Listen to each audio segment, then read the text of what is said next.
Wyclef Jean, BKS1 Radio. Let's go. This is Essence Atkins, and this is BKS1 Radio. Hi, this is Melba Moore, and you're listening to BKS1 Radio. Yo, check it out. What's the deal? This the chef. Giving a big shout out to my peoples. Big KS, you already know what it is. Salute. What's up? It's your girl Monifa, and I'm hanging with BKS1 Radio. Hi, I'm Iyanla Van Zandt, and you're listening to BKS1 Radio. BKS Radio, baby. Hey, this is Jasmine Guy for BKS1 Radio. What's going on? This is Lamont Rooker, and this is BKS1 Radio. Shout out to BKS1, the best kept damn secret in the business. Hey, what's up? This is Raven Goodwin from BET's Being Mary Jane, and shout out to BKS1. Hi, this is Leon, and you're watching BKS1 Radio. BKS1. God bless y'all. Hey, I'm the queen of comedy, some more, and right now you're rocking with BKS1 Radio, and this is the Storm Warning Show. Hey, I'm good. It's your brother from another mother, J. Rue the Damager, representing, and I'm checking out the Storm Warning Radio Show with DJ Storm the General and Hurricane Kiss on BKS1Radio.com. You know what time it is. Tune in. Go. Hey, what's up? I'm Chauncey Black. I'm Eve Williams. I'm Mark Middleton. I'm Levi Allure. And we are Black Street. And you're watching the Storm Warning Show. No diggity, no doubt.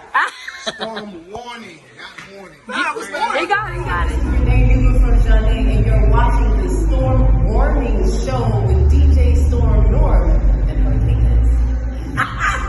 Family, how you doing? We here at the La Marqueta in East Harlem. Right, we have our book signing. My name is Raymond Santana. I'm one of the exonerated five. Make sure you check into the Storm Warning Show with DJ Storm and Norman and Hurricane Kiss. Peace, family. How you doing? We here at the La Marqueta. Let's get it. Let's get it. Let's get it. Another Thursday night. We are on the mic. What's good? What's good? Yes. Shout out to everybody on the check-in. Peace and blessings to everybody. No matter what platform you're watching us on. Yes. BKS1 Radio Network is the place to be. Ew. This is the official Storm Warning Show. Ew. What's good, partner? What up, Pop? All right. Like I ain't see you all day. Yeah, another Thursday night. Yes.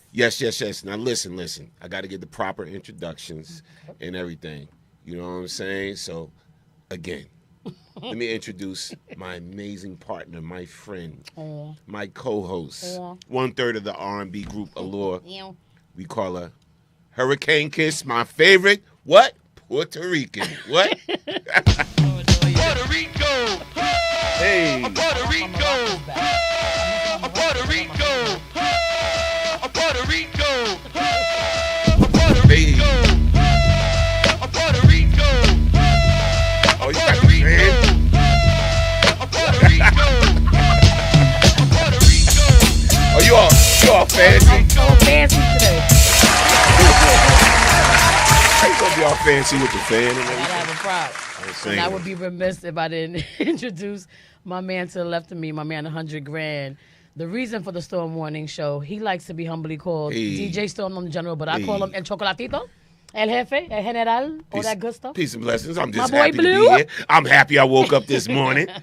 No doubt. Absolutely. Now listen, what's been going on with you? Because I know the last time we talked, you were supposed to be going on the Cadillac Chronicles, you and the girls, Allure. Yeah, but if you've noticed, there's been a lot going on in the airlines, a lot going on with air traffic control. So Yes. let's just say God got us back home, and I'm glad that we safe. That's it. Yes. The opportunity will present itself again. So we'll keep y'all posted. Yo, shout out to DJ P7 on the check-in. He got a dope sneaker ball event coming up. Nice. I got a ticket for that. Okay. If I had a flyer, I would have showed y'all the flyer. But make sure y'all follow DJ P7. Goes by the name of Alejandro Rosario. Alejandro. Yes. Shout out to my guy Flash Thomas on the check-in. Shout out to Teresa Hamilton on the check-in. Shout out to Laverne Long on the check-in. Shout out to Danielle Singleton. Lewis on the check-in, Karaoke Squad. Yes. Shout out to everybody in the building. Shout out to Annika on the check-in. Listen. Happy birthday to Sheikah. I got to say that real quick. A lot of events going on. We got to pay some bills. Yes. April, oh my God. Is it April 3rd? Deion Cole. The Deion Cole is coming up at NJ Pack. Yeah. It's in April. Just go to njpack.org. That's going down, and then May 15th is going to be the 70s Soul Jam. What is it? Stylistics. Shy Lights. Bloodstone. And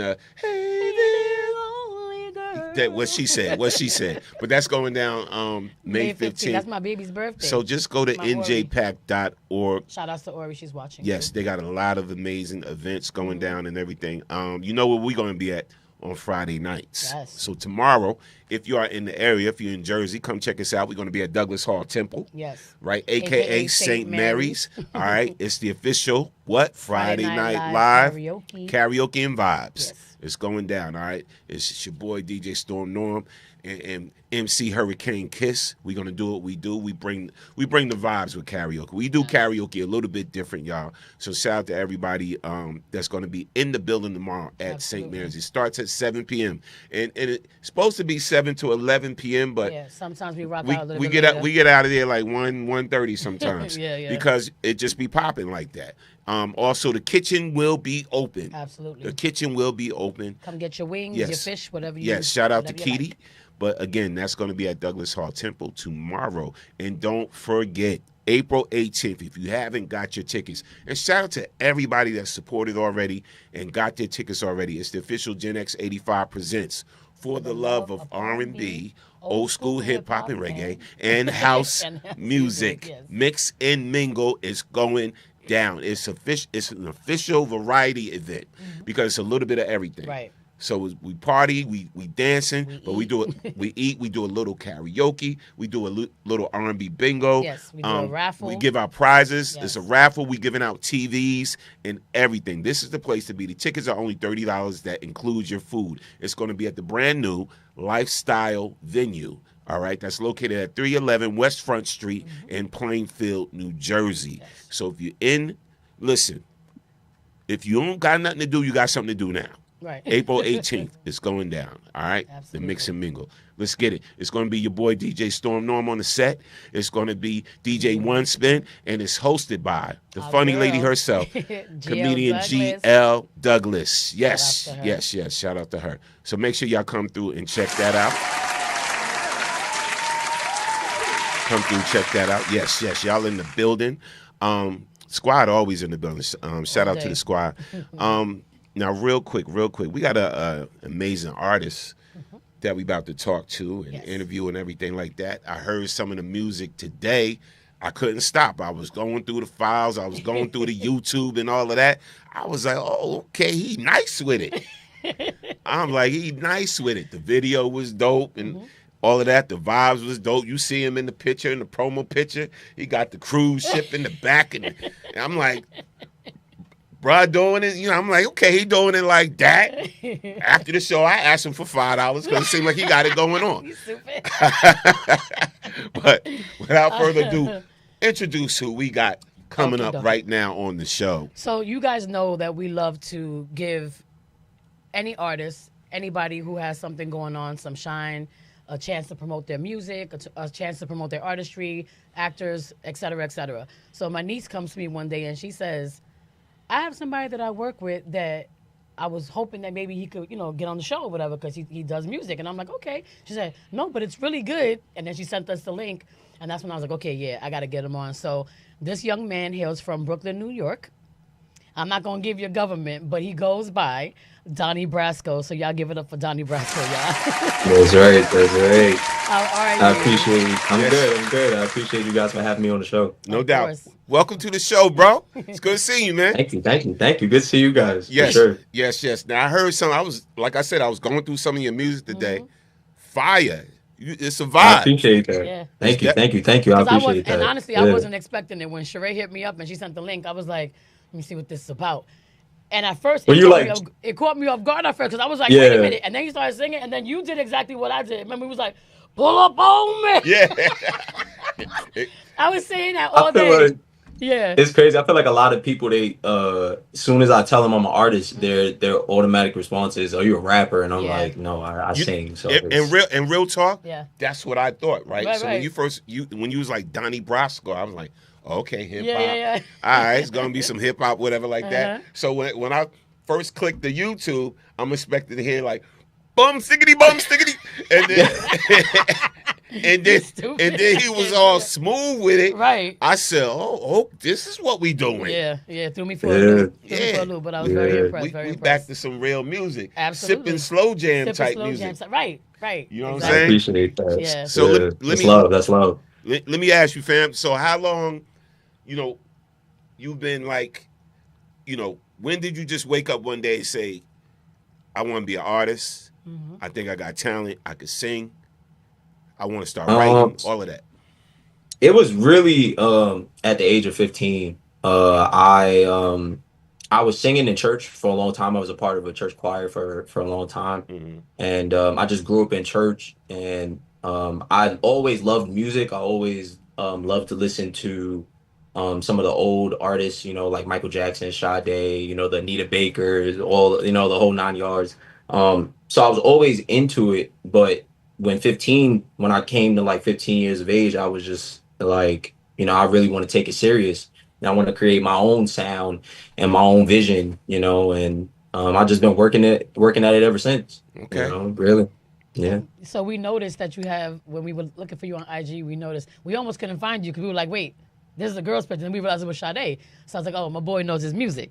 So for sure. That's other than everybody that you just mentioned, is there anybody in particular that you can point out to say like this person was like an inspiration to you, like whether it be the sound of their voice, you know what I mean, like the whole. I would say, Michael Jackson really played a huge part when I was a little kid. Just going on YouTube and just watching his concerts, his videos. Just a true visionary and just a person that really loved music, just loved the craft, just always working on something new. And I think I really just was very inspired by that and everything that he's made and stuff like that. And so, yeah, I'm really inspired by, like Michael Jackson and stuff like that. Yeah. What do you see in the music game now with artists? What do you see out there that you don't want to do? Right. I'm a type of artist where I always said I never wanted to follow the trends. I changed up a little bit on it because I felt like I was putting a hold over me in a sense, because I feel like I can still be original and still follow, the trends, you know what I'm saying? Just making my own original sound in the way I want to make it. But I feel like just being, just original is really what I really would want to, be like and just bring to the table to the music industry and stuff like that. What you feel about AI in music? It's crazy. One of my friends who was once my manager, he was talking to me about AI and how it is gonna, come into the industry like crazy and take over. And I've been listening to some artists that have their own AI artists, and I'm not gonna lie, it's crazy what the articles I've read just through this one AI artist. Like basically, this guy is pretty much going on a computer typing in, the emotion that he's feeling, and he's picking like from 10 different options of songs that are already created through this AI tool. And it's insane. I haven't played with it, the idea of it. I just really just make my own stuff. So I can't really, I can't look to it and be like, yeah, I'm about to just pull this. It's too easy. I feel like they making it too easy now. Yeah, absolutely. It's a little too easy. Yeah, but I think they make it that easy, honestly, for artists, like up and coming artists who, in my opinion, don't really know how to format a song. Like I know, what you're doing. You can sing, you can write a song, you can put it all together. But there's a lot of artists that don't really know how to take the step. So that's one part of how you can make it easier to just say, okay, I might not be able to write a song, but if I can put in the emotion, I can put in how I want it to sound, then it's easy. You know what I'm saying? It's easy picking. So. Yeah, I'm not opposed. I'm not opposed to it either. I'm not opposed to it. But I do agree with you when just in the respect of just staying authentic and being able to do it yourself and showcase what you can do. You know what I mean? Yeah, I'm with. See, I'm from the old school. Yeah. with the create. You know, I enjoy being creative. And the process. I enjoy the whole process. All of that. You know, you see me before, get in the studio and get behind the keyboard and start messing with the beats and trying to think of a melody for the artist to sing and everything. So it's like there's a beauty in that. That Process to me is a beautiful thing. So when I see things like AI and they got the software called Suno and all of that. Yeah, I've heard Suno. Yeah. So a lot of people jump on. It's crazy. I'll just say this last thing about that. Timbaland is crazy because Timbaland was probably one of the first artists to sign an AI artist. Like literally, he was the person that kind of brought that, you know, to the industry. I feel he was the first person, and then everybody started, you know, following. I feel like after that, you know. Yeah. So it's just crazy how people say like they're signing AI artists. Like, what are we signing? You know what I mean? Like. And speaking of what he just said about Timbaland, he just got the artist on a label, on another label. Yeah. So that's crazy. That's crazy to me. Ridiculous. That's just crazy to me. But meanwhile, you have all these underground artists, such as yourself, and you know, so many others that are like finding it so hard just to find a home. You know what I mean? Like to find a label and to just do the independent thing, because we got computers doing it now. You know, like it is hard. I'm not gonna lie, but gotta keep going. Keep going. Yeah. So tell us a little bit about your project that you have it's on Spotify, right? As well as Apple Music. Yeah, Spotify and Apple Music. Right. It's basically it's called I'll Tell You About This Later. And it was basically a project that I really created just very freely. I was going through like a tough time before I made the project where I couldn't necessarily like create much. Right. I was just kind of just in a funk. Okay. And I necessarily didn't want to force myself to just create anything. I really wanted to feel something, you know. So when I think I started working on the project around 2024. Okay. And once the end of 2024 came, I was like, yeah, we're gonna go all in on this. You know, we're gonna drop this in 2025 for sure, because this is definitely something that people need to hear. And I even wrote it in my journal. I wanted people to react a certain kind of way to you know, the production, to what I'm saying. I want people to be shocked, like, oh, you know what I'm saying? Yeah. What did he say? You know, or like, oh, he put the bass here. Why he put the bass here? Or like how he, you know, like certain things I really wanted people to just pay attention to. So it was definitely a project I was very proud of in the end. So yeah. Yeah, no, it's dope. So I wanted to ask him a quick question about one of the joints on the on your project that I love. I feel sorry for you.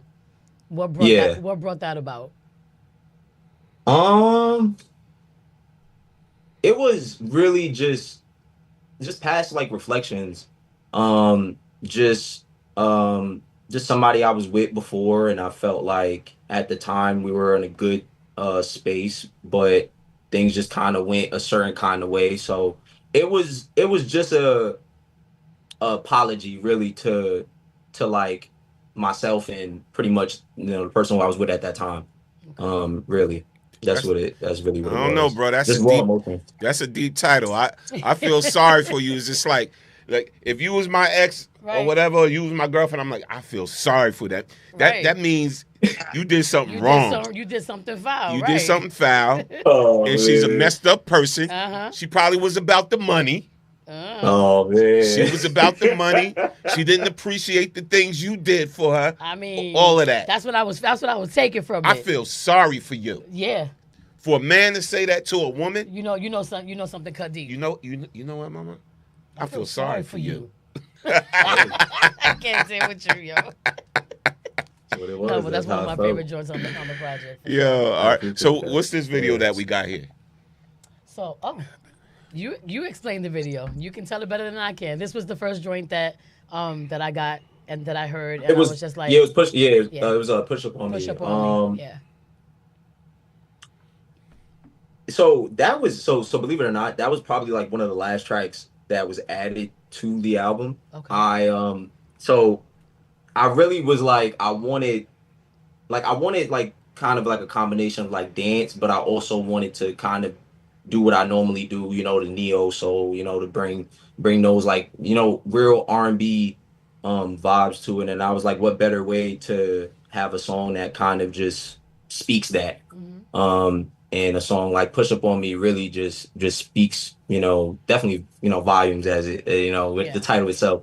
So yeah, and soon as I made the beat, yeah, the hook was the first thing that came to me, literally, like instantly, and I was just like, yeah, we're gonna go with this. No, it's automatically. All right, y'all. So we're gonna play the video. You guys sit back, relax, and enjoy. This is "Push Up On Me" by Donnie Brasco. I hope I got that. And featuring, I'm sorry, what's the young man? Oh, featuring Slim Mo. Slim Mo's the featured artist. Yeah. Yes. He's also from Brooklyn, New York as well. Shout outs to him. Yeah.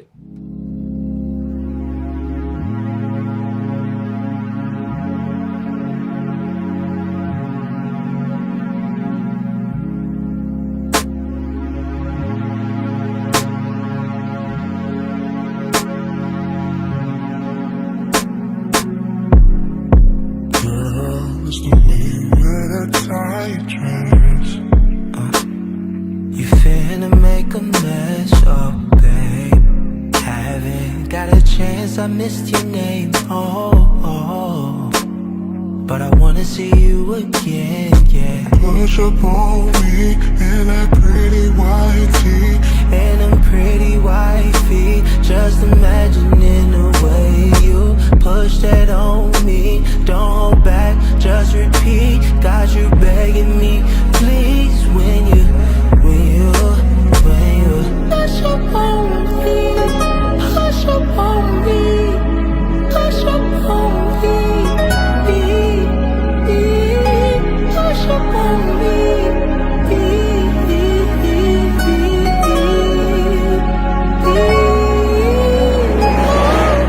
OMG, can't believe that it happened again. I met somebody to make me happy again. Looked in the eyes of Victoria, a secret that she riding the Benz, and she cut on my ends.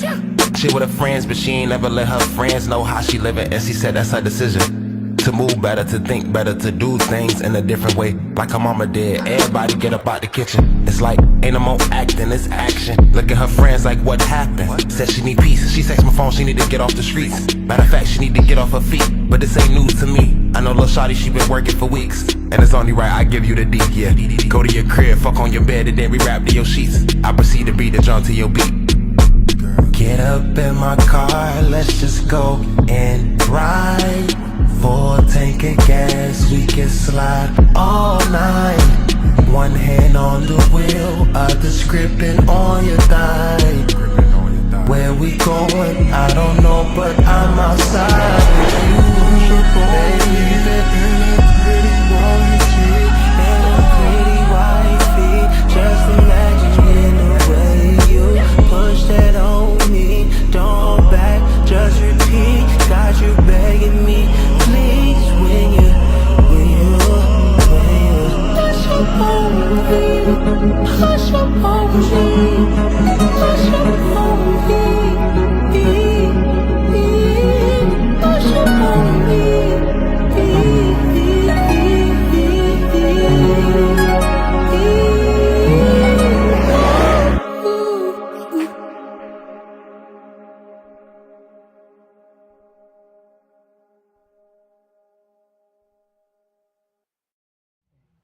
All right, I was feeling that. Pull up on me. Pull up on me. Yeah. Push up on me. Okay. You better come on with your soprano. Push Come up on with it. Come on with Okay, it. falsetto. Yo, I really care with you. Yo, I love my it. I God. love it. I love it. I love it. I was just telling Thank you, Norm thank you. that there's a joint out. I always mess up this kid's name. God forgive me. Justin something.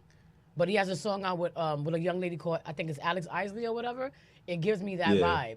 And Hey. that's what I was so shocked about. Like I said, like, and I hate to assume, but just like he said, when I heard the name, I'm like, oh, he's, you know, and I didn't ask her. I was like, oh, is he hip hop? I wanted to like hear it for myself. Yeah. So when it came in, was that you? How you came in? Was that you, or was that like engineered that way for you to come in like Real low low. like that and then come up?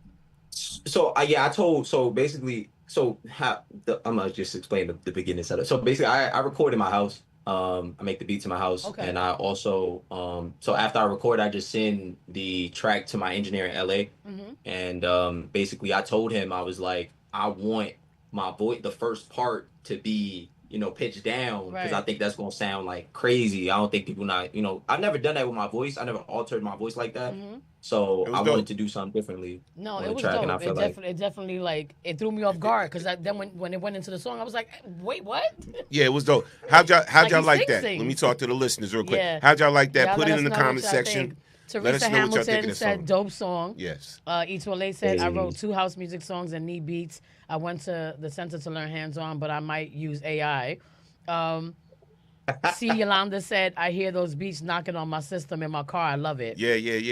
And, Teresa said, okay, Norman. My Your falsetto? falsetto. They was like, your Okay. falsetto. My falsetto? Your falsetto. Right. Nah, but yeah, they're showing you love in the chat for sure. Let me ask you this, bro. So who came up with the treatment idea for the video? The video, yeah. So basically, the rapper that's on the remix of Push Up On Me, he basically, came up with like how he, how the video was supposed to be and stuff like that. The director, he just edited, obviously, directed it. But Slim was really the person that was like, yo, sit here, act like you're talking on the phone, and I mean, I want to get more comfortable, in front of the camera. So he was kind of just telling me like, yo, bro, you got this. You know what I'm saying? Like, and I was just confident with it, and it worked out how I did. Did you perform that song live yet? Yes. I actually performed it once live. Yeah. So randomly. It was I was not too far from my house in Brooklyn. And I was performing at this little bar. They was having like a showcase that I was a part of. And literally, I performed 3 songs, and then the guy, like the DJ who like played my songs, was like, "Yo, you got to get back up on there, like perform one more song." And I performed "Push Up On Me." If you can get to Jersey April 18th, I'll make him one of my guests at the event. I would love him to perform one or 2 songs. That would be super for our dope. Gen X event. Yeah. April 18th. April 18th. April 18th. Yeah, we definitely gotta talk about that. That would be dope. Yeah. Yeah, we'll let's talk. Let's talk. I'm definitely down. Let's talk. Yeah. So I like the song. Yeah. So he just asked if you sang the song live, right? And I didn't want to be like cliche and be like, oh, can you sing a little bit of the song? So I am gonna ask you still if you can sing something, right?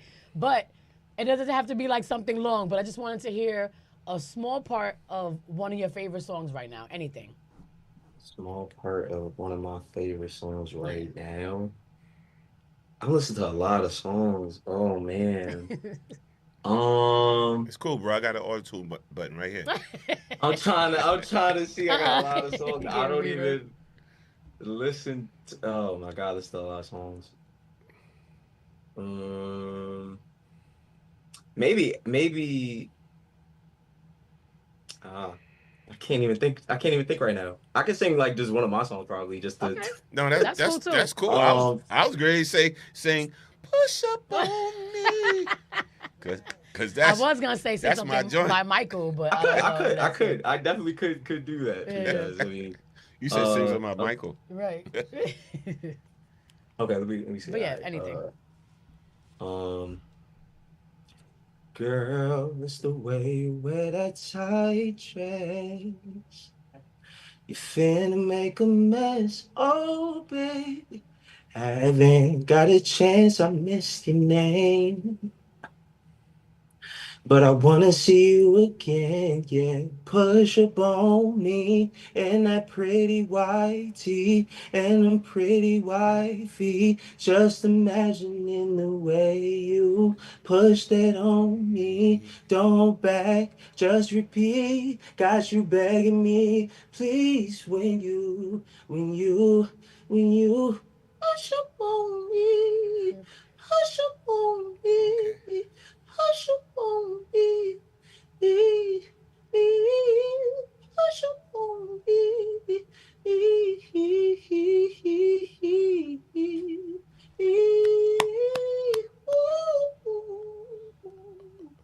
Okay, All okay. right? And he felt it. Not only did he sing it, But he felt it. he felt that Yeah. joint. But not normal over here trying to sing backgrounds. I was He was I over here, was push feeling. Listen. If I'm not feeling the song, I don't try to sing no background. Right. I be in the background like this. I'm done with you. But that was fire though. That was fire. So Thank C. you. Yolanda said, Donnie Brasco, God bless you. She said she said God has really given you an extraordinary gift. I wish I could be there to watch you perform. Teresa said his voice is just so smooth, and everybody's giving you hearts and love in the chat. I appreciate Yeah. That was so dope. That was dope. Definitely a lot of love. Definitely a lot of love, man. Well, listen. I'm wishing you much success. Absolutely. And I appreciate and that. many blessings in your journey, man, throughout this whole music game. Because I know it's not easy. Right. And one thing you got in your favor though, you're talented. You're very talented. Thank you. And you got good music. So I appreciate that. That's the start right there. Yeah, For real. absolutely. Yeah. I appreciate you guys. Yeah, definitely. Of course. Definitely. Like I said, invite them. Yeah, You want to come April 18th? I'll keep you posted with the event on the 18th. If you can make it, it'll be Okay. dope. Because we always have like a really Yeah. crazy crowd there. You know, everybody who's in the chat, they'll probably be there too. So Okay. yeah, we'll Yeah. work it out. We'll figure it out. Let's work it out. Yeah, for sure. And anything else that you have coming up that you do in the near future or whatever, like Norm always says, whenever you come to this, the Storm Morning Show, you're automatically family. So you're welcome to come anytime you want to promote any, future endeavors. Absolutely. Yeah, absolutely. Absolutely. I appreciate that. I appreciate that. Yep. So, you want to shout out Yeah. any of your socials or anything? Definitely you guys can follow me on Instagram, Donnie Brasco XO. You guys can follow me on TikTok, Donnie Brasco XO as well. YouTube, Donnie Brasco. That's pretty much that's where I usually post DONNY, them. right? Yeah, DONNY. Yes. We definitely Because I was like, I couldn't find so, them. Right. So definitely DONNY. Yes. Yes. Yeah, for sure. BRASCOXO. Yes. All right, y'all. If you're just joining us, we just got finished talking to an amazing artist. Make sure y'all check him out, Donnie Brasco, and everything.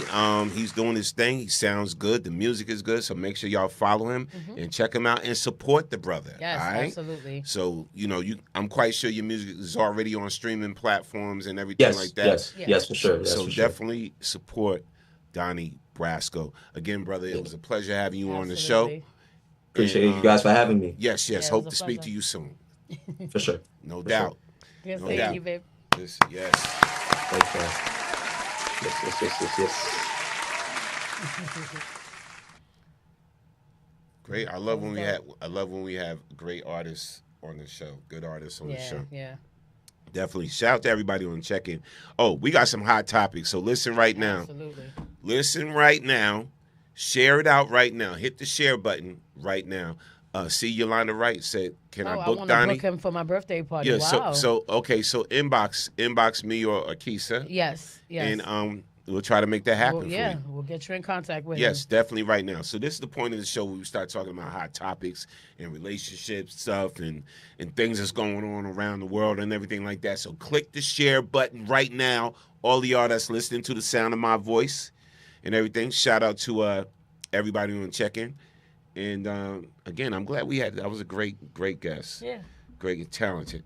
I like the music. And I like the fact he sung live. Yeah. And it wasn't no Memorex. And people probably don't even remember that saying. Memorex, right? Oh Damn, my I took God. it back. Dang. I just showed Memorex, my age. my whole back just went in like fossil. Was it live or Right. was it Memorex? Was it Memorex? All right. Let's talk about some things. So, again, you know how we get down on the Storm Warning Show. I want y'all to keep it real, 100. And, again, parental guidance is suggested. Now, let me go back up here because, we get raw on here. And, we do what we do. Let me bring in Annika's in the building.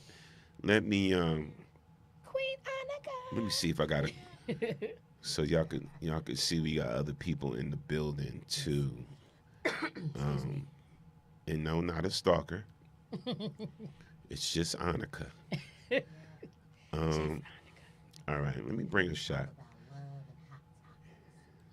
All that. All right. Yeah. No, okay. Now it's on. Yeah, your mic is on now. All right. So that's Here to Annika. talk about love and hot topics. Nah. We gonna get deep. All right, because we got a few things I want to discuss, some things that's been going on. Let's talk about this one. So I want to talk about this. Mm-hmm. This is how crazy the world is getting right now. Yes, the show is starting right now. All right. So how is a 90-something-year-old man oh my God, getting arrested for feeding the homeless? Only in Florida, with their laws and whatever. How do you arrest somebody? That's crazy. That's trying to help for feeding the homeless. So let's get into this. Share the show out right now, people. Click it and share it on your sites, on your pages, all of that. Because we're going to get real with some of these topics we're about to talk about on the Storm Warning Show. All right. So here's part of the situation right here. So look at this. So 90-year-old Florida man arrested for the second time. The second time in a week alone for what? For feeding the homeless. For feeding the homeless. You got to be kidding me. Let's read a little bit of this. Jesus let's give y'all a little insight. So it says Arnold Abbott, a World War II veteran, y'all should be ashamed of yourselves, and seasoned chef, yes, I saw the chef coat, was arrested twice in 1 week in Fort Lauderdale for violating a city ordinance that prohibited public food sharing. For decades, Abbott had been feeding the homeless, but recent local laws require permits and restricted food distribution to specific areas. He refused to comply, citing a moral and religious obligation, and was taken into custody while serving hot meals. His arrest quickly gained international attention, igniting widespread outrage over the criminalization of compassion and the increasing legal obstacles faced by those trying to help the vulnerable. Now look, here we go right here. Like, come on. Trying to feed homeless people, Annika. Like, I get it. Like, of course, they say you're supposed to have a permit for now stuff look, like that, but come on. Like, here's the cop this poor harassing him. Wow. With the bullhorn. Cops harassing him, telling him to stop. And here go the police officers right here. And here's where they took him in. This is crazy. Y'all should be ashamed of y'all. This is crazy. That's what politics or not, gets like, into a whole position they shouldn't to give to people who are in need. Nobody should get in the way of that. That's terrible. So that's really, really terrible. Again, this is the world we are living in right now. Yeah. And it's ridiculous. It's ridiculous. It's sad. I'm disgusted with it. Your thoughts on that, Kiss? Yeah, like the same. Because my whole thing is like, we get it. You're not supposed to, have events or distribute food or liquor or whatever the case may be if you don't have the proper permit. Mm-hmm. But he's 95. You know what I mean? Like, what's the harm in him going out there and trying to help people in need or people who don't have anything to eat or whatever the case may be? Like, you really going to arrest him for that? No matter what age you are. No matter what age you are. Even if he was 35 or 22. If you want to give from your own money and your own wealth and say, I want to give this to the people, to get arrested for giving, that's sick. It's crazy. But it just shows how we're living in some real dark times, man. Like, it's ridiculous. I remember when back in the day, that was like the thing to do when we would just like all rally up in our communities and, bring turkeys and give them out to families who couldn't have Thanksgiving dinner or whatever the case may be. And a lot of times, nobody had permits for that. Trucks were pulling up and just giving stuff out. Yeah. But this old man with his little chef coat and a veteran, and that's how you treat him? I don't have any more words because if I say what I really want to say, we might get cut off. That's disgusting. That's disgusting. All right, let's get into this real quick. Oh let me shift real quick. So I'm realizing that our country, right, America, is so different than other countries as far as what they can do and what they can't do, right, and everything like that. And it's like, I think in certain ways that this country is starting to become, in its own way, a lawless country. Yes. You're able just to do things and disrespect people and get away with a lot of things. In Japan now. Yes. In Japan. The country where they say, you ain't about to do that. like it. I like it too. And I was blessed enough in my life. Shout out to Nice and Smooth and Smooth B of Nice and Smooth. Yes. They took me out to Japan and everything, and I went out there and recorded and actually performed with Smooth B, Nice and Smooth and everything. So that was back in the day. But I had a chance to see how Japan is as opposed to how America is. Right. So when I was out there for a pretty decent time and everything, and their technology is way more advanced than ours. Their electronics is way more advanced than ours and everything. Yeah. And this is when I went. Right. So here's why we're talking about this. So we're going to discuss this. So Japan is officially the country of No. Here's what you're not allowed to do. Here's what you're not allowed to do in Japan. Now think about over here. But here's the things you're not allowed to do in Japan. No eating while walking. Eating on the go is seen as messy. Stop, sit, eat properly. So you can't eat while walking in Japan. No loud public. This one I didn't really agree with. No loud public affection. Kissing, hugging, loud voices, all frowned upon in public spaces. Yeah, they don't like that in Japan. That's crazy. Like, why I can't hug? They want you to go in your private space and kiss and hug and do all of that. I mean, if it's like, you know, hey, simple stuff. Nobody's saying you gotta be naked Like in a the street. quick hug. Right. A quick hug is always okay. But I've seen some like overly hugging and kissing. Here's the other one. So, If you're not following us, you're probably never going to see us again. If you are, then congratulations, you're growing every day. Oh, that's the last clip. Oh, that's the last one, yeah. All right. No bins, no litter, few trash cans, yet one of the cleanest countries on earth. Yes. Which is crazy, right? It is no bins Yeah. out there. Few trash cans, all of that. And it's clean. It's very clean. you take your trash with you. Very clean. Right. Um, No phone calls on trains. Talking on the phone in public transport, big no. Silence is respect. Yeah, because I hate that. all right. No talking in elevators. Even friends go quiet. Silence is the norm. It's you. It's me. And the last one. No jaywalking. People wait at crosswalks even when the road is empty. Yeah. I hear that. I seen that too. Yeah. I seen that too. So I'm just saying, would any of that fly over here? No, because nobody listens. It would if you enforced it. If they enforced it, maybe. But I just feel like, oh my God, We do there's so many not countries that are enforce the just law the way there's it so should much be. more disciplined than we are. You know what I mean? Like I also love the fact, aside from all that stuff that was already listed, that they're very much against all this. Like how we have all this nonsense now with the bioengineered ingredients and yellow this and red that. That's not allowed over there. If you bring something over there that has ingredients that they don't approve, you can get locked up behind that, because they want people to eat clean. They want people to be healthy, which is insane. Like, why can't we do that? Oh, we should do it. We should. All these other laws that we have going on that don't serve us any purpose. Why we don't do it is because the people who are in the higher ups are getting paid to make sure that food goes through. Right. Because they're trying to kill us. Speaking of They're which, trying to harm us, and that's why. DJ P7 was like, so what would happen if you do those things in Japan? Right. Yeah, listen. That's when you get arrested. I'm telling you right now, Fines. like the cops over there, law enforcement over there is totally different. Absolutely. They do not play. See, I could put my business out there now because I'm grown now and I'm married, whatever. But when I went to Japan, I was wilding out. I was a wild boy. And so we got kicked out of a hotel, the first hotel we went in Smooth B. I could tell this story now. But the first hotel that we went in, whatever. So it was me and the crew, you know, DJ, the DJ, some of the entourage. We had our lawyer with us, the whole nine, right?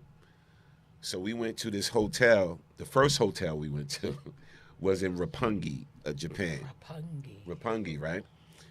So they kicked us out. The reason why they kicked us out of the hotel, they said, you guys are disrespecting our women by taking our women in the rooms with you. Oh, you had groupies. And you guys are disrespecting our women. We want you to get out. Get another hotel. Not for nothing. They be disrespecting themselves. They disrespect themselves because they want to go in there, and that's what's so crazy. Like they get you locked up because it's true. Because when you go to these countries, like we've seen it traveling. You know what I mean? Like we've seen. When we went to Japan, we had people coming to. We don't even know how they found out what hotel we were staying at.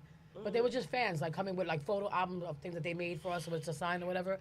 But it's different when you have groupies coming to. But the it's hotel not supposed to be the get in. hotel's business if It's if not, you got females, it's not supposed to, but I if mean, you got females coming in the room or whatever like that, so he was like, "Ain't my business." yeah, so my whole No, my it whole was crazy. yeah my whole thing is I'm like, so what? We get our money back and all of that. Uh-huh. So they actually gave us our money back, and we had to find another hotel. Now, mind you, this was the busy season. We had to try to find another. We got kicked out of a hotel in Japan, but God is good, and we ended up in Tokyo, not Roppongi. We ended up in Tokyo at the Nikko Hotel. So we stayed at the Nikko, and they didn't care who was coming in our rooms. That's because it's Tokyo. So, so they're very strict about certain things. If they feel like American men is and again, like Akisa said, the women was willing. We didn't. It'd be them first. Yeah, It's it was crazy. it was them that was coming in our room. So they were seeing a whole bunch of traffic back and forth. Yeah. And they didn't like that. The men that ran the hotel didn't like that in Japan. Yeah. Yeah. So that's all I can give out. That's all I can say. That's all we can say. For real. I'm just saying. But it happens, but. Yeah. Now, here's something I want y'all to be honest about. Ladies that's listening, fellas that's listening, be honest about. So, you're in a public place with your man. Another dude comes up and compliments you in front of your man. Hey, sis, you look really beautiful. Blah, blah, blah. Now, your man is over there looking at some clothes, right? You at the mall. Your man is over there looking at some clothes. You over here looking at something else, whatever. And a dude comes up to you. He says, sis, hey, you look beautiful, blah, blah, blah, blah, blah. Possible I can get your number? What's your reaction? And Annika, tell me, what would your reaction be? Go ahead. I mean, if I'm with my person, then my reaction would be thank you, but I'm good. Like I'm with my, with my significant other. So no, you can't get my number. And that's even if I want to give you that much, that much, explanation. Annika? With or without my husband, I'm always going to say thank you. Right. I've always been that girl that you could catcall to me. And I might be like, hey, thank you. You never know if I'm in that type of mood. And be like, hey. You appreciate the compliment. But I really do appreciate compliments, like, no matter what.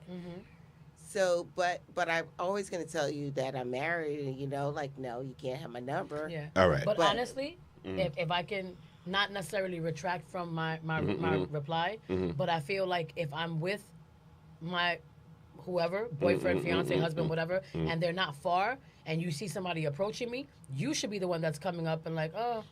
You think that should be on him? I'm not saying that it On the should be dude? on him. I'm not saying that it should be on him. But if we're shopping and we're looking at different things, I never. What's wrong with that? Like, what's wrong? That's like if you out with Sandy and you're getting plates and Sandy's right next to you getting juice, and a guy comes up to her, you can be like, hey, bro, like, no, she's good. Like, you should say something. All right. Because that's your wife. So, the reason why I brought this up, so we're going to watch this clip. All right. And I want y'all to pay close attention to the clip. All right? I want y'all commentary. Put your comments in the comment section, whatever. Or, you know what? Y'all could call. I'm going to give y'all an opportunity to call in if you want to and voice how you feel about this. So, I'm going to put a phone number up. And y'all could call into the show live and be on the show. The call-in number is 646-6004. Again, that's 646. 814 60. 04. All right, so y'all see the number right above Akisa's head. My big head, yes. This way, up there. Y'all see the number right there and everything. So y'all could call in. I want to know how y'all feel about this, but let me show y'all the clip first. And then y'all could really chime in on how y'all feel about this, all right? All right, here goes the clip. How you doing? I'm good. How are you? You look very pretty. Thank you. I'm not gonna lie. I want you to pay attention to what this guy does when his woman gets approached by another man. Is that your brother? No, that's my boyfriend. Oh! I just thought you looked cute. I'm not gonna lie, like, my bad. You feel me? I can still get your number. You're not gonna say nothing? Let me say, it's you.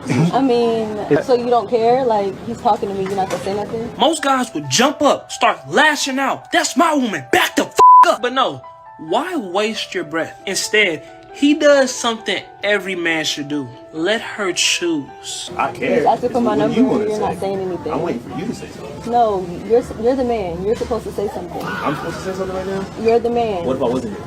Honestly, like, okay, you can get my number. Don't worry about him. Okay, here you go. If a man can get close to your woman, he's not really the problem.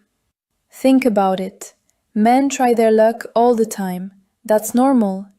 But if he actually feels comfortable enough to get close, to flirt, to step in like that, that usually means she made him feel welcome in the first place.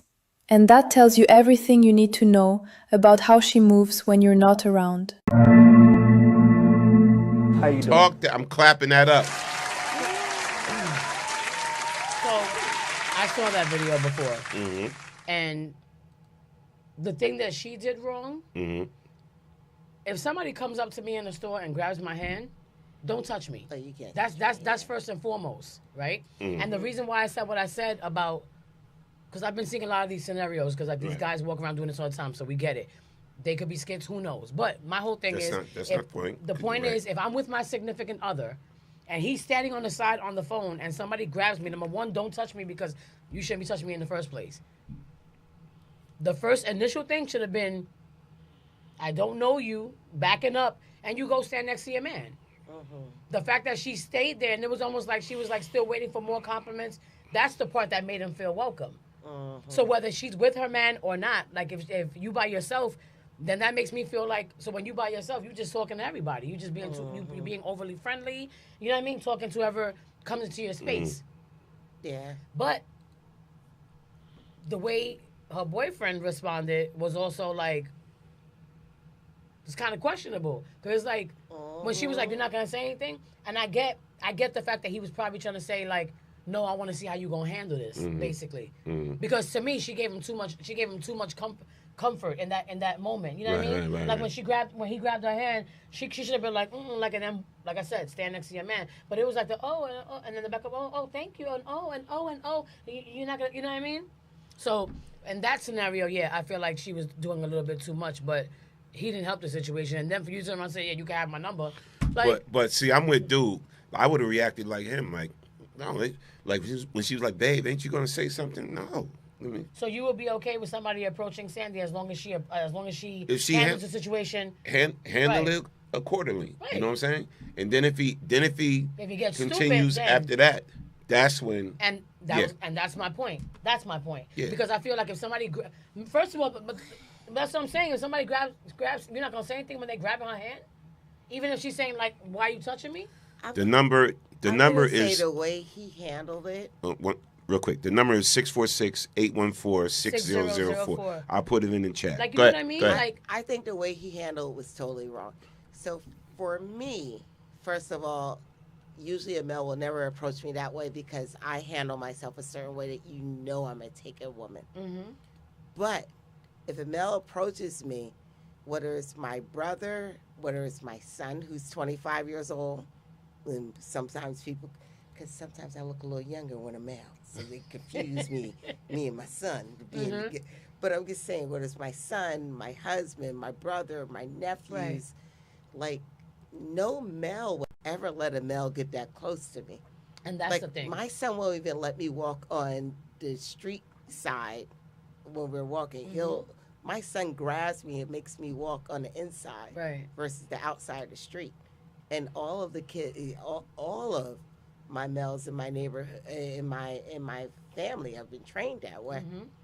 So I'm like, that would have never happened. And that shows thing, like that, a male that was never trained on how you were supposed to protect your female. But here's the thing. But also, you shouldn't walk up to people and grab them regardless. Here's the thing. Again, I'm sorry. I agree with the guy because it's like, one, she was too inviting. That's one. Two, you shut that down. I would appreciate if you don't touch me. I'm with If my you husband. don't touch me, I'm with my boyfriend Walk or away. or my husband or whatever. She didn't say any of that. And that's Yeah. it. No. But thank you for the compliment. Boom, boom, boom, boom, boom. Right. And keep it moving. And keep it moving. So when you start engaging in all this conversation and like, babe, you ain't gonna say nothing, blah, blah, blah, and then you play the game. Yeah, you can have my number. Right. I would have been like, oh, you can ride her home. And you can pay for your own stuff. You can take her home. And you can pay for your own stuff while you at it.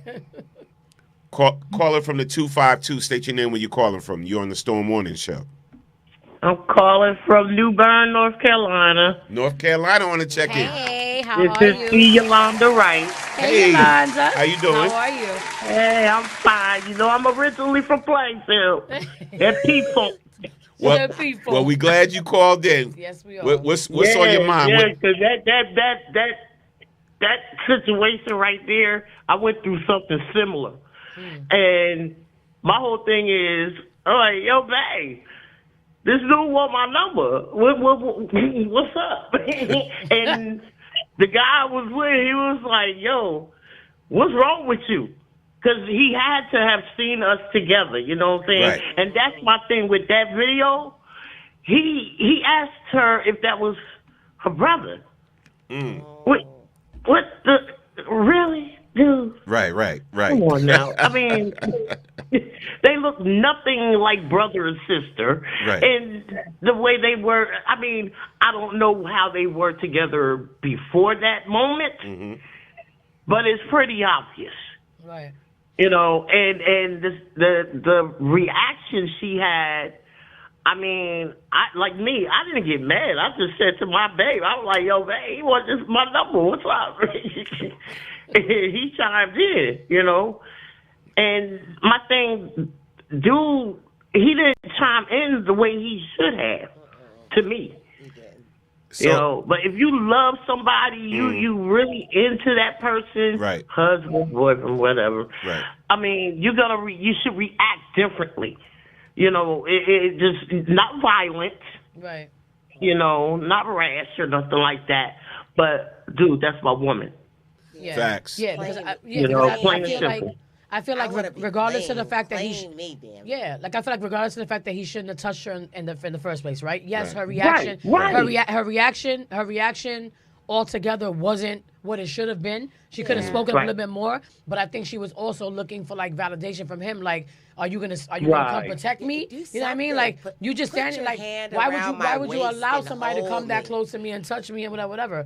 There's a lot of things that we can unpack with that situation, but again, it looked like she was enjoying the attention, and that's the part. Exactly. That's where she messed up at. Yeah. She was enjoying the fact that, because you saw it on her face, she was like, oh, like, hey, like, and backed up. She should have been like, oh, and then walked away. But Because that tells me. Oh, I guarantee that. It tells me that she's not happy. Right. And something's wrong with that relationship. Yes, absolutely. And for her to do it, like boldly, like the way she reacted boldly. Yeah. I mean, come on, man. If you, my whole thing, like I told my ex-husband, God rest his soul, I told him, if you're not happy with me, I'm not happy with you, we should just split. This man would not sign divorce papers for a decade. Right. We just got divorced 2 years ago. We've been married since 2011. We just got divorced 2 years ago. That's because you did something and special. My whole thing is, you want to be with this one, that one, the third, but you holding me down. I can't. You let it go. If you're not happy with a person, let them go. Yeah. I agree. You know, because that whole thing right there, that situation right there, if you're not happy, go on, give them the number. Yeah. But at the same time, you need to tell the one that you with, it's not going to work. Yeah. You should have been got that done. Yolanda, listen. I agree, sis, and thanks for calling into the show. Yes, and sharing your thoughts. And stay tuned. We got some more stuff to talk about, so you might even want to call back. Okay. All right. Love y'all. Love y'all too. Love you too. God bless. Listen. Again, if you want to call in, the phone number is 646-814-6004. You're on the official Storm Warning Show. We're gonna slide over to this. Now listen, I hope the kiddies are asleep because this next clip. They should be. This next clip, the female making her point, she cusses a lot, but she's making a point. She's making a point, and this is why we say parental guidance suggested for our show and everything like that. Because this is a real show. We ain't sugarcoat nothing. We want y'all to talk, say your honest opinions and views on things. So now I call this clip "Men Can't Win." Men just can't win. But what she's saying, I agree with. I want to know if y'all agree with what she's saying. I'm about to play this clip right now for y'all. This is Storm Warning Show. Make sure y'all share it out. Click that share button right now. Take your finger and click the share button because we're going to talk about some things, all right? What's up, sis? I see you. Shartae in the building. Sister. Hey, here's the clip. Check this out. Somebody got to say it. And I'll be the bitch to say it.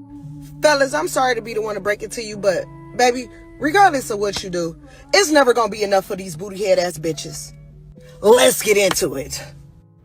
Women have built their whole fucking dating strategy off of moving a fucking goalpost and then blaming the man when he can't fucking win a game that was created for him to fucking lose. Yeah, I fucking said it. Like, a man texts or call too much, he doing too much. He don't text or call at all, he inconsistent. He want to be around you, he clingy. He want to give you space, he acting different. He want to be around you, he moving too fast. He takes his time, then he wasting yours? What the fuck is this? He pay for everything, then that's what he's supposed to do. He asked you to go half with him, then he broke, bitch. I can't make this shit up if I tried. And the reality is, y'all bitches really don't see how fucking exhausting that is.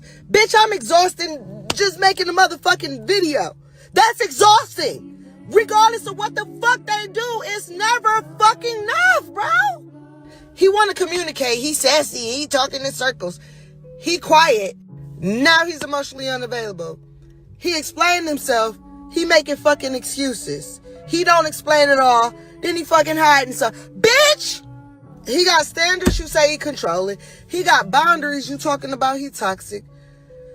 Child, then bitch, don't let him say no. Don't let him give you one no amongst all the yeses. Oh, he can't handle a real woman. Huh? And I'm just realizing a lot of you bitches don't even want real men. Y'all want a emotional support fucking wallet. That's what the fuck you want. You want that man to come in, pay bills he didn't make, take care of kids that ain't his, heal trauma that he didn't fucking cause, fix a fucking attitude that ain't towards him. What the fuck be wrong with you hoes? Then you want the nigga to still smile while doing it. Still only choose you. Still only have eyes for you. What the fuck is wrong with you bitches? And lo and behold, this man gets hired. Now here's the internet diagnosis. Oh, he's sassy. He's intimidated. He's scared of a strong woman. Girl, that man ain't scared. Bitch, he's tired of hoes like you. He tired of going through difficult ass shit with bitches like you. Like, bitch, the reality is, you're not as self-aware as you fucking think you are. Bitch, yeah, you too much, but you ain't too much of a woman. You too much of a headache. You too much of a problem. You got too much mouth. You got too many opinions on some shit that doesn't fucking got shit to do with you. Bitch, you giving too much of nothing. And coming with too much of nothing, bitch. Somebody gotta say it. Okay. And I'll be the bitch. So between all the that was a lot. Between all the B's and the MFs and the B's and the MFs and the hoes, she was making her point. And basically she's a champion for the men. So which I couldn't see on air as I was clapping and I was standing up and I was applauding and I was hooping and hollering. Okay. Because regardless of her delivery, we all grown. So regardless of her delivery, she had some valid points. But those valid points only go out to a selective group of men. I you get what I'm saying? Okay. And a selective group of women, because I feel like in this day and age, I would be content with just having somebody who sees my efforts, sees that I love this person, and just reciprocates that. And nowadays, reciprocation, it's like pulling teeth. with some people. And I'm not just saying with men, I'm saying with women as well. I feel like we live in a society now, and I've said this plenty of times, probably gonna get daggers, but there are a lot of women who, like she said, they want a wallet. They don't want a companion. They don't want a partner. They want somebody who's gonna support their come up. They want somebody who's gonna support their lifestyle, even though they have nothing to give to the situation. So for me, who doesn't ask for shit, you get what I'm saying? Like, and you know, I don't want to start getting like her and start cussing. But for a woman like me who doesn't ask for anything but the respect and loyalty and the love that I give out, that's all I want. So I just feel like what she was saying made a whole lot of sense, and I understood her points. Like you said, even if her delivery was rough, I understood exactly what she was saying. But only a few people would understand it, because most people are gonna look at her like, oh, what the hell she talking about? She just talking and talking, blah blah blah blah. But there's a lot of that going on. There's a lot of men being used, and I don't get. And again, I will go back and say there are some sassy men out here. A lot of these men right now are giving hurt people energy, and I just posted it the other day. Just because you went through something traumatic with somebody 2 years ago, and you're dealing with me now, I just had this conversation with somebody yesterday. I don't enjoy having to pay for somebody else's mistakes when I'm showing up different. Oh, y'all been doing that since the beginning of time now. Can I y'all say been doing something? what? Women been doing that since making men pay for. But nobody asked that. What I'm saying is that I don't agree with that. What I'm saying is that as a woman, I've never done that. I've never came into a situation or came into a relationship and made the person that I'm with now pay for what somebody did 5-10 years ago. You get what I'm saying? I went through a domestic violence situation with my daughter's father. That doesn't mean that I'm meeting Abraham now. I don't know why I picked Abraham. That's the first name that came to my mind. And that he's going to be the same way. Like, you have to give people the benefit of the doubt. But 100% of what she said was just getting likes and views. Well, and you yeah. have to understand that. I want to know right now, I would love to have her in front of me.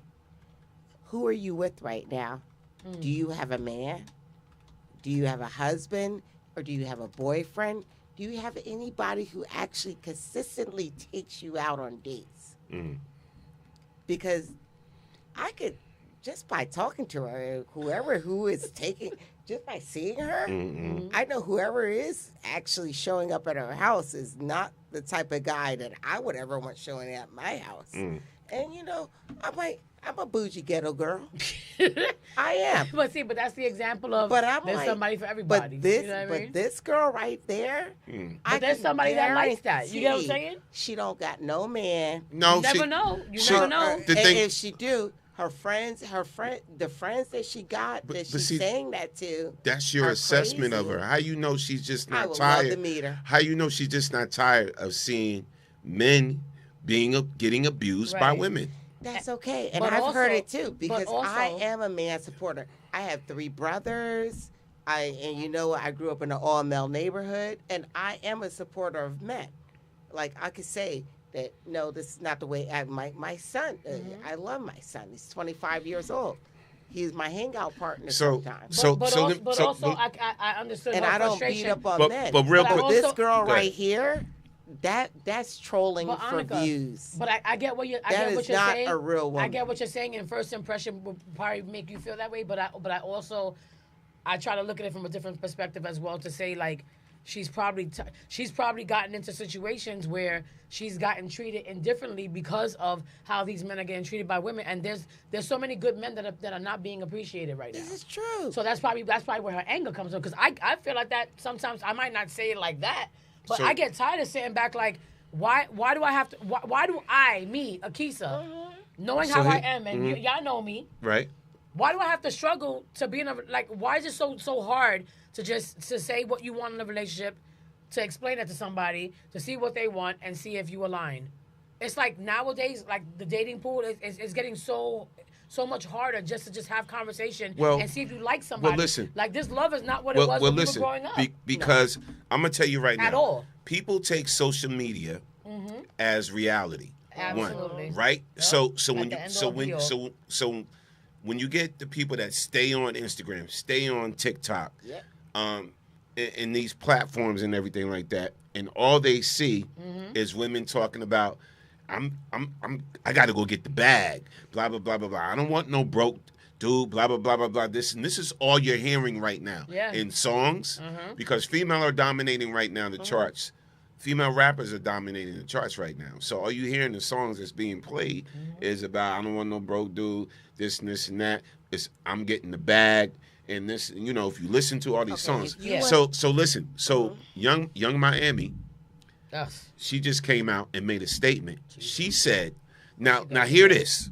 What she got to say? Young Miami said she is looking for a God-fearing man, but he got to at least make $100 million a year.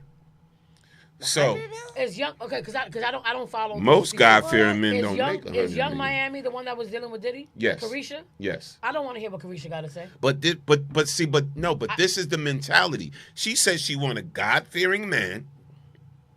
Okay, so you're being sarcastic in your delivery. No, that's what she actually said. No, I know, but what I'm saying is that you don't agree with this. What I'm saying, like, no, but she said, ridiculous. but I want a God-fearing man, but.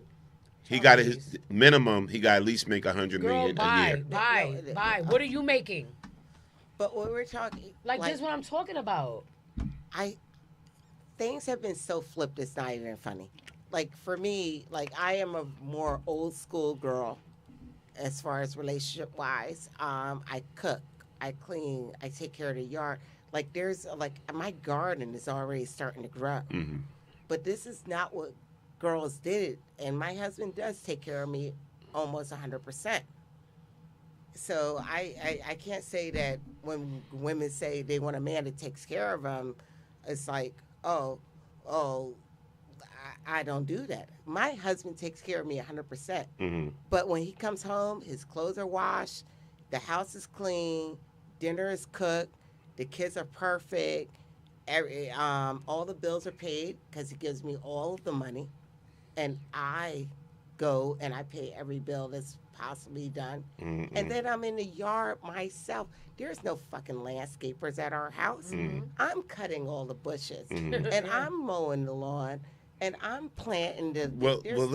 But see, but that's a difference. That's a difference. Right. But that's a difference between. So when women say they want a man to take care of them, but that's because the women. Back in the old days, women took care of men. So do you really want to do that level? And if a woman is not, and I have friends that are doctors and lawyers and executives and everything else. They're not going to do what I'm doing. And they say, God bless you, Annika, for doing that.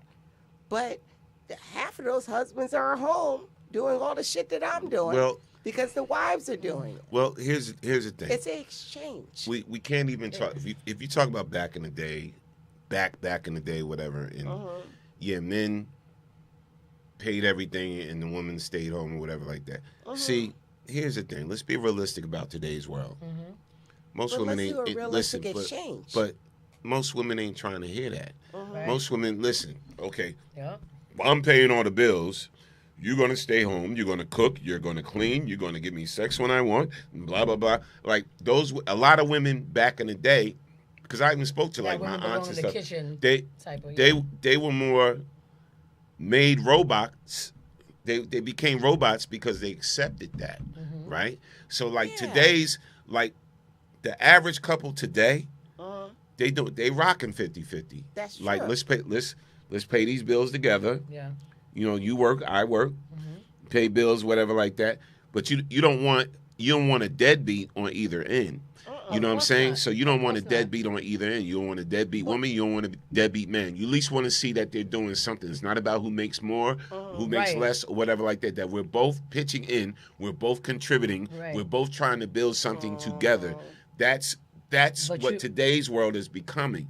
Now, again, the fake reality of it all, again, is this social media that perpetuates like the man got to be balling, whatever like that. He got to buy me a Gucci bag. He got to buy me Fendi. He got to keep me in red bottoms. He got to. This is the BS. Right. When we go out, we got to get $300 bottles. You see how I'm doing this? That's what y'all do sometimes. When we go out, we got to get $300 bottles. This is the stuff I be seeing. I'm like, yo, what have we become? Oh shit. Right. Because I watched my mother and father. I had a great example. They both was working. They both was making sure we got the G.I. Joe with the Kung Fu grip for Christmas. You know what I'm saying? I learned how to cook, not from my mother, from watching my father. From my father. But they both cook. Right. Yeah. And they both contributed to the household. But that was the blessing of you having the luxury of growing up with both your parents in the household. Everybody doesn't have that. Because even though I had both my parents in my life, my mom and my dad got divorced when I was before I was even born. Like, I wasn't even supposed to be here. Like, real talk, my mother was like, that when she got pregnant with me, my dad was like, I don't think this is a good idea because, you know, we not good, blah, blah, blah, blah. And my mother was like, no, I'm going to have my child.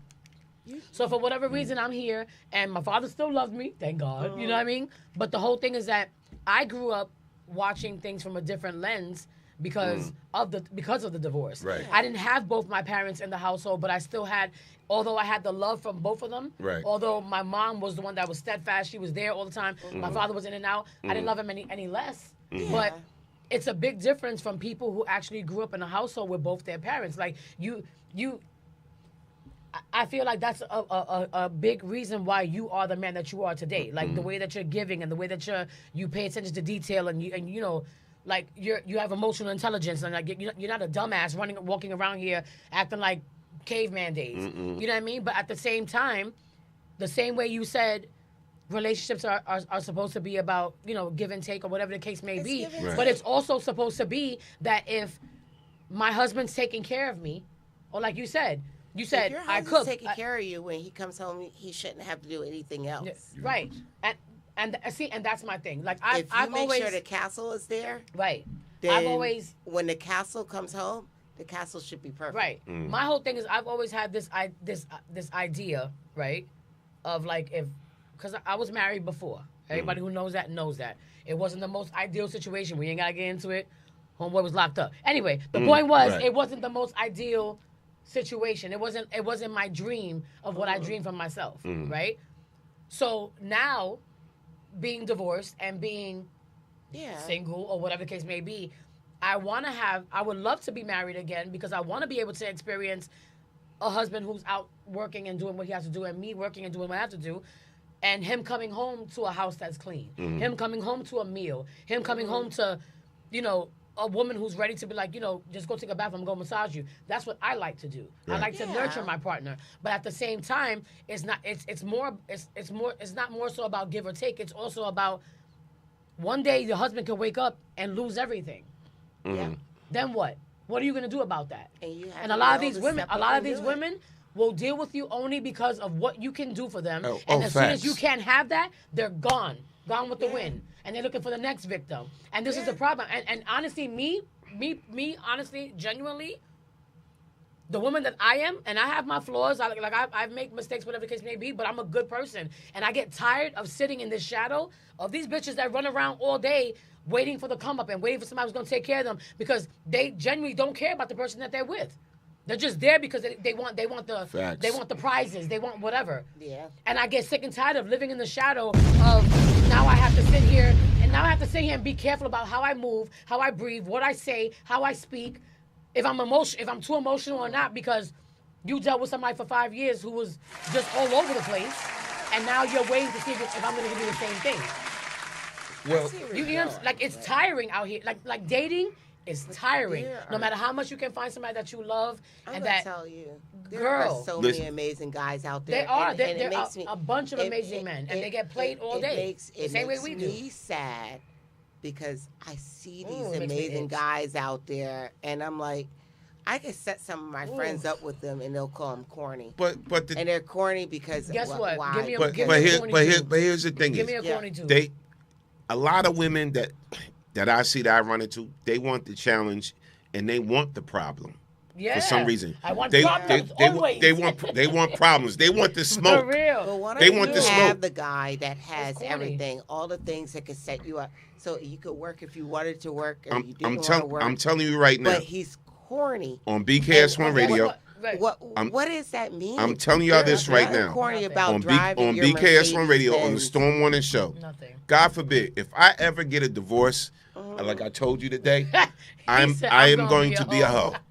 I am going to be a straight up hoe. Because I'm tired of my friends calling a guy corny. That I know that could put them in the lifestyle that everybody's bragging nice about. guys do finish last. Nice guys do finish last. And that's a shame. But and honestly, And so that's do, a so do shame. good women, because I'm surrounded by so many beautiful women. My sisters included, my friends, whoever. Like I don't think I associate with these types of women. I was lucky enough to be blessed with watching my father, and I got other brothers, older brothers, whatever, to whereas I'm a nice guy, but I don't take no shit. I ain't no killer, but don't push me. Right. I'm a nice guy, but I don't take no shit. So I got balance. Yeah. I got balance. Balance. When I see you get me to that limit, walk away. then you see that there is Norman and there's Storm Norm. Yeah. When you push Norman to that limit, you get Storm Norm. Start disconnecting. Yeah. And Storm Norm is the dude that y'all see out there doing lounges and the parties and at NJ Pack or whatever. And that ego, that part of me, whatever like that. You know what I'm saying? So it's like which Norm do you want? Because because generally I'm a good dude. I'm pleasant, all of that. There's so many of them out there. But when you take me to that limit and I see you trying to play me and you're trying to use me, this goes in business, relationships, and everything. Yep. You know, and I was just having this conversation with you. Like, I had enough. Right. Even with the business tip, like, because it's not being reciprocated. Right.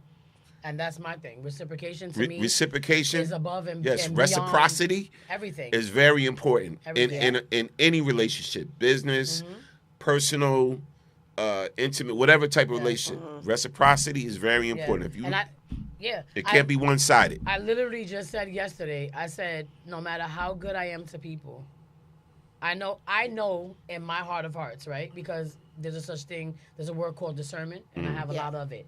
Have I been blind or overextended myself too much or overplayed my part in certain people's lives? Absolutely. But that's because that's how I'm wired. I can't sit behind and see anybody suffer. Even if I'm struggling and I'm suffering, if I love you, I can't sit there and be like, oh, he's going or she's going through whatever, and I just sit there and watch it happen. If I can help in the slightest way, right, I'm gonna help. But the minute my intuition kicks in, and I feel like, oh, so you think you finessing me? That's just not going down. You're gonna never in your life, and I'm gonna say this to the camera, you're going to never in your life ever think you finesse me, because that's just how I work. Right. But the minute I feel like you're not appreciative of that shit, you can kick rocks and play with your mama, because I'm the wrong one. And real quick, let's read some comments. Oh, the Sheikah funny. She said, "I'm glad we know Norm." Right. That part. That part. But it's true. Like there's too much of that going. There's too much using going around. There's too much. What can I get out of the situation? Like people forgot about what love really is, and then you got people running around saying, "Oh, I want this, I want that," but you're not seeking that. I'm never going to say you're not seeking that. There are not great men out there. There's a bunch there of great are guys men out there waiting for love, and a lot of women are discounting them because they call them corny. Right. There is nothing corny. Like I said, give me about a your corny mortgage all being day. paid. And the your same light way bill being on, here's my thing. But there's plenty of good women out there too with the wrong guy. Most women. But there's a lot of us that are discounting our men that are super successful. Now listen. And I know that from being in that circle. But super successful even with not even having No, but one. listen. A lot of today's women associate maturity with being corny. A lot of today's women associate a man being mature with being corny. A man taking care of his responsibilities, or whatever, and holding it down, and wanting to treat you good as being corny. Oh, he too nice. I heard a woman say that. Oh, he too nice to me. It's funny before I even hooked up with Sandy, right? So there was this one girl that used to come here. She used to be a guest on one of the shows a lot. And she's sort of in the entertainment field too, whatever. And I was sort of interested in her, right? I was like, oh, it's nice, whatever. And so my boy went and let her know. And she went and told my boy, she was like, yeah, you know, he's cool. I like him and all. You know, he's handsome. Yeah. But I walk. She was like, but I walk all over him. Wow. She was like, he would get hooked. And it would be hard to shake him. Wow. That's terrible. This what she said. I'm like, little did she know. I'm like, bro, what are you talking about? Like, I will flip you upside and turn. You know what I'm saying? In my head, because again, the other side of me. That's what happened. The other side of me, like, how you know it won't be you? Let me tell you something. But she figured because I ran a business. Listen. She figured because I ran a business, because I always spoke to her in a nice way. Nice, calm man in the whole nine. She sees how I deal with people, whatever, like that, whatever. Yeah. It's like, and now you corny. Yeah. So now I'm corny crazy.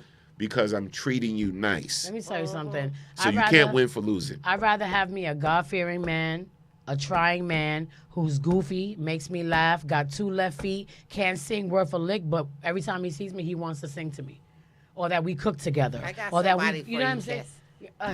Jason, when you come up here next week, talk about let me tell you something. Jason I literally just had a conversation with somebody who I love dearly about me saying that I've been living in this like delusional thing, this delusional world of I get that people see me and I get that people want me or they want to date me or whatever the case may be, but do you value me? So when I feel like I'm about to go through the same exact thing that I've been going through with the last 10 people just in a different body, I tend to isolate myself. I back up. I've been on 2 dates in the past couple of months, but with somebody who I feel comfortable with, right? Yes. And with somebody who I can be myself with, right? And even when I mess up, he'd be like, oh, yo, relax, da-da-da-da. Even when I'm calm, I'd be like, all right, you can have that. Because I know that he knows me in that way, but he also knows that I would never be disrespectful. I'm never trying to talk down at you. But at the same time, I don't like the idea. I get honestly afraid to start over because I've started over before, and the minute I felt that I'm seeing a pattern, right away I back up. Because I'm not gonna keep on going through the same pattern with different people when I've already explained myself. If I sat here and explained myself to somebody and said, hold on, caller, this is what I've been through. I don't want to go through this. I don't want to go through that because I'm giving 100% of myself and you're only giving me 35. If I say that I'm not doing that again and you show me that, right away I get turned off and it's hard to bring me back. We got a call. You know what I mean? Call them from the 346. State your name when you calling from. Hey fam, this is Etoile Du Soleil and I'm calling from Hey. Woo-hoo. How y'all doing? How you doing? Oh my goodness. All right. So now I know you calling fine. to make a point. You've been listening to this conversation. Yes. So what you got to say about it? What I have to say, we talked about the AI situation. Okay. The AI situation is a beautiful tool, and I use it sometimes to help me write. And I've learned how to code. I got like 4 classes left. If anybody want to learn for free, they can go to Metrics Learning. If you have any information about the work source. But I know Prince was an advocate in our community before he passed. Learning how to code is very important. But what I don't like, as I stated, people and celebrities using it to make fun of him and other people. I don't like that. And I think that we all need to get on board and help our young ones and advocate for it and put the word out because it's a beautiful tool. We can learn to grow, we can invest in AI, and learn. And so that's very important because our times are changing. But my problem is I messed up and I came across this artist. He was fine and he was singing this. I didn't know it was AI, and I shared it with Magic 102.1, thinking he was a real artist until I went further down and read the content. I want to see the picture. I think that's wrong. We should not be using artists for AI and replacing people like that. So I agree with you. Don't be showing me a fine man and he ain't real. No, listen. That's disrespectful. And it's funny because I was in a meeting and I don't really want to blow the person up. So I was in a meeting with someone at the city. We were discussing a future event, and we were talking about gospel artists. So she's like, Norm, you got to get me that artist that sings "God Don't Play About Me." Oh yeah. Right. And then I was like, huh? In my head, she's like, yeah. See if you can get her. So I didn't want to say to her in the meeting, you know that person is not real. The person that sings that song is not real. Right. That is an AI artist. Yeah. It's an AI artist and everything. And this is what's killing me about the whole game right now. Is like people hear these songs and everything. When I hear a song, I will also want to see the artist perform. Yeah. So you can't go see an AI artist perform. No, you cannot. Like we found some music recently. Aaliyah found this artist. Dope music. Like it was just like some smooth whatever. And he went by the name Nick Hustle. And you had to see us for a whole 2 days looking for this person, trying to find images. And it was like the different images of different faces. We're like, well, what is this? We found out that it was an AI artist. I was so mad. Yeah. So I'm not. So me personally, Itole, I'm not a fan of AI artistry. I'm not a fan of it. Okay. No. And even as a former songwriter and a former producer, I don't think, like, when I go back to, because I am going back to it, when I go back to producing artists and writing songs and everything like that, I'm still going to do it the natural, creative way. That's what I'm talking about. Yeah, so you'll help me get my 2 house music. I got 2 songs out there that I need beats for. Sing it a little bit. And I want to hear it. I need some help. And they're dance songs. Because we want people to dance. They're uplifting. They're not disrespectful.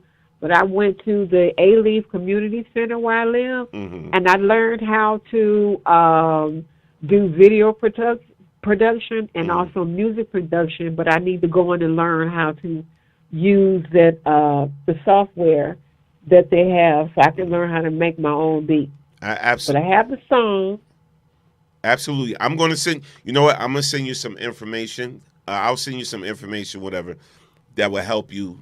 There's different websites and there's different companies that will assist you with that too, as well. Okay. So yeah, I'll send you some information. But I want to thank you for calling in. Well, thank you, Sam. I love y'all. Yep. Miss y'all. It's good to hear your voice. Thank you for answering my call. And I tell Mama happy birthday, and I'm hoping I get up there to see y'all in person sometime soon. All right. Happy birthday. Thank you. Yes. Happy birthday. Thank you. Sheikah. Thank you. God bless y'all. God bless you. God bless you too. Thank you. Bye for now. Also, big shout out to Dashika. We celebrating Dashika's birthday tomorrow. Well, she already started on Tuesday, I heard. Yes, she started on Tuesday. Yes, but we're going to continue the celebration tomorrow at Douglas Hall Temple, a.k.a. St. Mary's. It's the official, what we call it? Friday Night Live karaoke and vibes. All right, yes, so that's going down tomorrow. And St. Mary's is located at Douglas Hall Temple is located at 722 St. Mary's Avenue in Plainfield, New Jersey. The kitchen will be open, so come get some good eats. Get them wings, baby. Get them wings and everything. Shout out to Kitty. She'll be doing her thing with the food and everything. But again, so tomorrow we are going to be having some fun and vibes. We going in. I'm feeling good, so I'm, between them karaoke and the songs, I'm gonna go in and do what I do. Yes, we're gonna have some fun. We're usually there 7 to 11, but usually the vibe takes over, so we might leave there 12, 1:30 maybe sometimes. But you guys definitely come out, bring your best shower voice, and just come out and have a good time. Yeah, Tomorrow's and Friday. I will have tickets for the April 18th event. Yes. I will have tickets with me tomorrow for this event right here. Yes. Gen X presents For the Love of R&B, old school hip hop and reggae, and house music. Yes. Mix and mingle with DJ Storm Norm and DJ One Spin. That is Saturday, April 18th from 8 p.m. to 12 a.m. at the Lifestyle venue. I can't see the It's address. 311 West Front Street in Plainfield, New Jersey. All right, so what we're doing, we do variety events. Yes. So it's a little bit of everything. It's going to be dancing. It's going to be a little bit of whole lot karaoke. of fun is what It's going to be some music R&B bingo. Yes. It's going to be some raffle prizes and TV giveaways and everything. We just going to do it. We're going to do it up, and it's going to be hosted by comedian G.L. Douglas. If you were at the last one we did, the very first one we did, it was a vibe and it was sold out. It was sold out. So get your tickets. Tell a friend, tell a friend, tell a friend.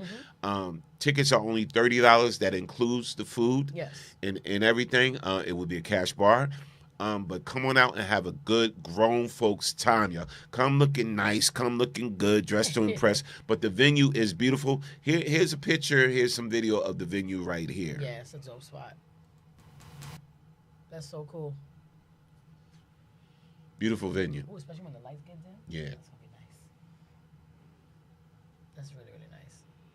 Beautiful, beautiful Love those venue. chairs. Yes. I like it a lot. I like it a lot. Where are you gonna be posted up at? I love that. When Yeah. They have the food there. Yeah. That's really nice. Okay. Yeah, so we're going to take lots and lots of pictures and all of that. Beautiful. So again, get your tickets. This is going down April 18th. It is for the love of R&B, old school hip hop and reggae, and house music, mix and mingle. It's a variety event with your boy DJ Storm Norm, DJ One Spin. Okay, presented by Gen X 85. All right, so get those tickets. I will have tickets with me tomorrow at St. Mary's, Douglas Hall Temple. So coming out and have a good time, y'all. All right, back to the show. Yo, shout out to everybody, that's been, I've seen a lot of people, and I got to talk about this, right? Because I got to keep it 100. Yes. So I see a lot of people have been supporting Tiny T.I.'s wife since the whole situation with 50 saying that, 50 bullying her because he didn't have to pull her into that conversation because he had a beef with T.I. And so I see a lot of people giving Tiny support and posting up beautiful pictures of her and saying nice things about her, and even from celebrities on up. So shout out to women. On Tammy Roman. She was on. Yeah, she was on the. Tammy Roman. That's not Tammy Roman. It's the Channel 7. Not Tammy Roman. Oh my God. What's her name? What's the lady that's on Channel 7? It sounds my like God. Tammy. What is her name? Oh my God. Who knows the name of the show that's on Channel 7? The talk show host. With the short hair. Pretty woman with short hair. Tamron Hall. You said Tammy Roman. Jesus. Well, you see why I got that confused? Yes. She was on Tamron Hall show and everything. And it's like I didn't get a chance to watch the whole what I like, she's like, listen, it really didn't bother me. She said my family was more bothered than that. So when I listened to her speak about it, because she gets it. She gets it bad. People be, when you have a platform like social media, people feel as though they can be critics and thumb thugs. That's what I call them, thumb thugs and all of that. In the spotlight. But I get it. She's part of the spotlight. She's out there, whatever. So people say things about you, yeah, whether it's good or I get bad, it. you are getting paid. I get it. But you know what I'm saying? So regardless. Here's and real you quick. Put yourself there for that. Right. But here's real quick what she had to say. To think about all of these years in the business prepares you for these kinds of things. Thank you. Yeah, and honestly, I'm gonna be honest. I wasn't as affected as my family was. Like they really felt some kind of way, and I was like whatever, you know what I'm saying? But I appreciate them for wanting to step up, and it was very. I just couldn't ask, but I didn't know they were going to do that, especially the money. It was a shock to me. So, it was very different. I already know King is going to go, he's going to go to bat for me at all costs, I have to think about all of these years in the business. So my thing to y'all is, what do y'all feel about social media bullies? You know what I'm saying? Social media bullies, whatever, You put yourself in front of the platform. You're putting yourself up to either be lifted up or brought down. Hey, you pull the mic a little bit closer to you. But if you put yourself in you. front of the platform, you're putting yourself to be either put up or put down. And come on now. What? This is not the first time that she's been targeted. I get it, but 50, we already know, either ultimate troll, You know, he could be a bully sometimes, whatever. And my whole thing is, what I did like this time is that people are clapping back. Because before, you know, a lot of times people were afraid to clap back at 50 because he'll keep it going and going and going. Like, people are starting to clap back, you know. So, like the fact her family clapped back at him. I see a lot of other rappers coming out the woodwork clapping back. I don't have nothing to say. Clarissa, because what I'm going to say clapping is back. be negative. What? And Go ahead. Say what you got to say. All the things that I heard 50 say. Come on. Right. Tasha Folkwise said, what's up, Tasha? She said, famous person or not, they are still human, though. Come on. She's right. Yeah, but if she puts herself Hey, Ty. out there in the industry to be talked about, they had the show. She got fake eyes. She went all the way over to Africa to get the fake eyes. She keeps doing other stuff to her face. It's getting worse and worse. Okay, but listen, that's her. That's her. Yes. Like, so who, what 50 but, talks about, but you are displaying yourself in the media. If this was a regular girl that was at home, living in her own house and doing all this stuff, I wouldn't say anything about my neighbor that lives 2 houses over. But this girl does it in the media. She gets fake eyes, fake lips. She keeps trying to do whatever she could do to try to be the look, whatever way she wants to look. But I don't know. I mean, I disagree. Either way. It's petty. It's petty either way. Like them, just making jokes about 50's media. mother dying and calling her a crackhead and all the other things. Everybody can just get off of I just feel like, why can't everybody just make money, be successful, and shut up? But if you're That's my on thing. social media, that's not where you make money from. You make money from your fans and your friends. If I put out something tomorrow, because I can't rap and I can't sing, but I put something out and everybody says, I can't believe that it went viral and the girl came and sang, that's what's going to make me go viral. The fact that people keep talking about me. I get what you're saying. I get what you're saying, but I'm just glad she's saying it didn't affect her. Right. Because you know what? No, because at some point you do develop a thick skin. Like me, I'll be honest with you. Like, at this point in my life and things that I've done and accomplished in my life, I can care less. It's funny, like with me, the older you get, the more you don't care. The more I give 0 Fs. I give 0 Fs about what anybody feels or whatever. It is affecting her. She is saying whatever it takes to say for the media. But like you said, this is not the first. So I'm glad.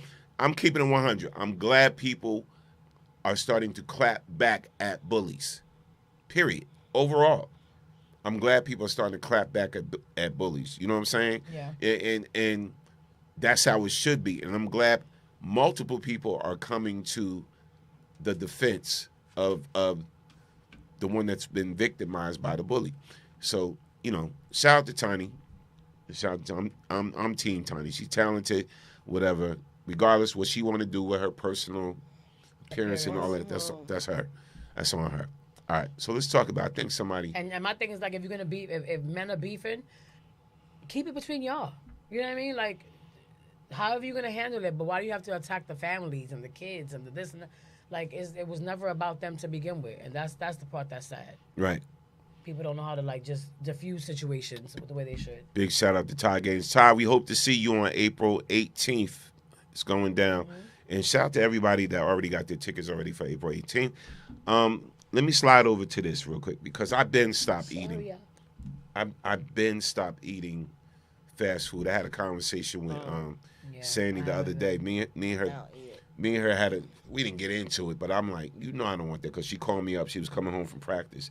She's like, you want me to stop at Wendy's or Burger King or pick you up something to eat? I said, hell to the no. Hell to the I actually said to my wife, hell no. To the no, no, no. Hell to the no. Hell to the no. To the no, no, no. Hell no, no. To the no, no.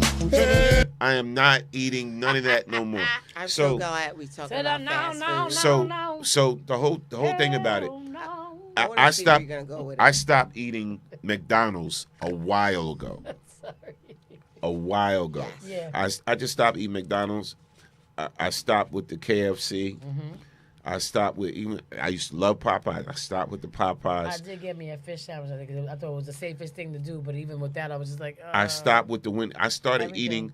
I used to eat the small little Wendy's burgers and everything like that. And then the last time I ate it, I was just disgusted with it. And I'm like, I can't do this no more. Yeah. So now if you see me now, you'll see me at Best in Town. You'll see me at the Jamaican spot next to Hugo's. You'll see me at even Golden Crust. Is it Golden Crust? Golden Crust.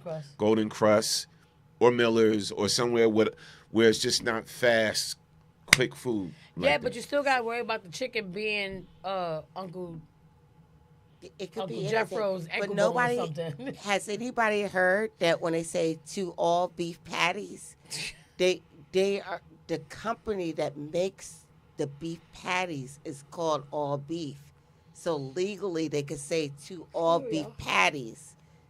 It's not 100% all beef patties. Oh, they're putting whatever they want in it. It's human DNA. But the company that makes it is to all beef patties. I don't know what it is, but so now they can say that. It's craziness. Like we literally came back from Germany. So when you're thinking that it's all beef patties, the company's name is All Beef Patty. So legally they could say to all beef patties. And they could put whatever they want in it. Child, please. And you're thinking you're eating all beef patties. What you get say? We came back from Germany. It's getting sick. And it was like one night we came back from when we performed out there, and we were starving. So we're like looking around for something that's open, whatever the case may be. And what do we find? The only thing that's open, a McDonald's. So we're like, okay.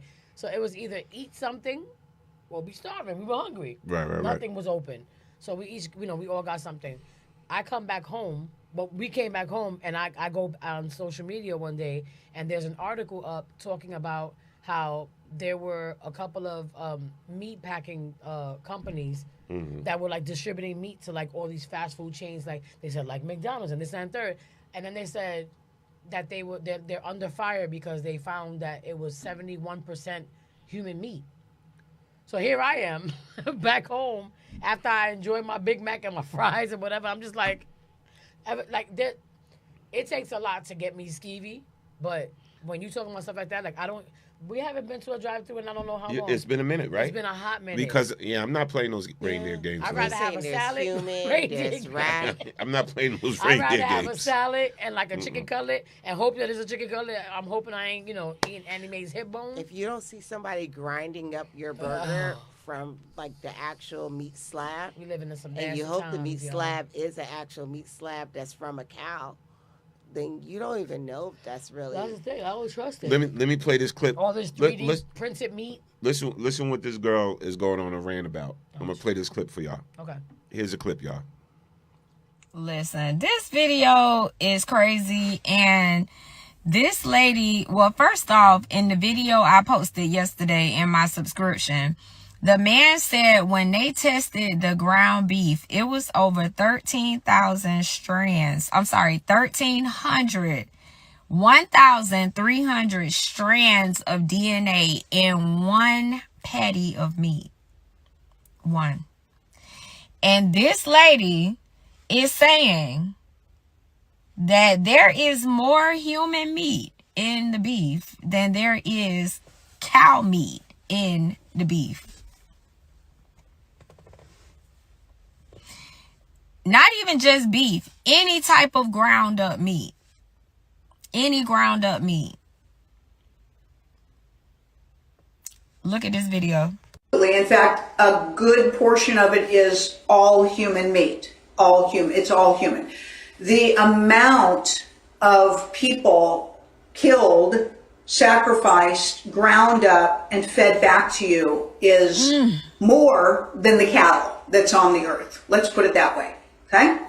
We would steer clear of any type of ground meat unless you literally are getting it from a farm where they process their food right there and then. In which case, really it's usually a farm. They've got a little store there. They've got, their own package system, their own meat system. Short of that, we wouldn't recommend any type of ground meat to be consumed if you're concerned with whether you're participating in cannibalism or not.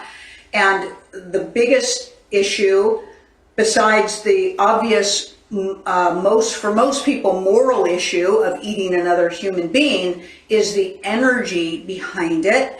And also, your bodies are not designed to consume each other, so they cause it causes health problems as well, and things of that nature. And we know that you all have participated in it so far in your lives.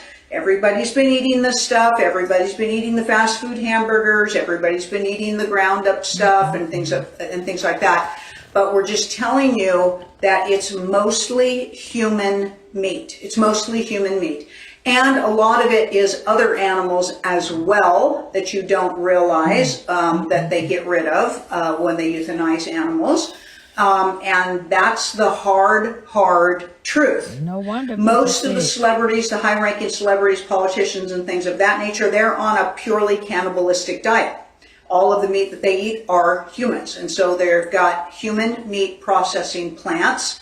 And they're not very hidden. They're pretty much, broadcast and out in the open. It's just that nobody wants to deal with that. Nobody wants to deal with that while they're lined up in the line to get their fast food burgers through the drive-through. Okay?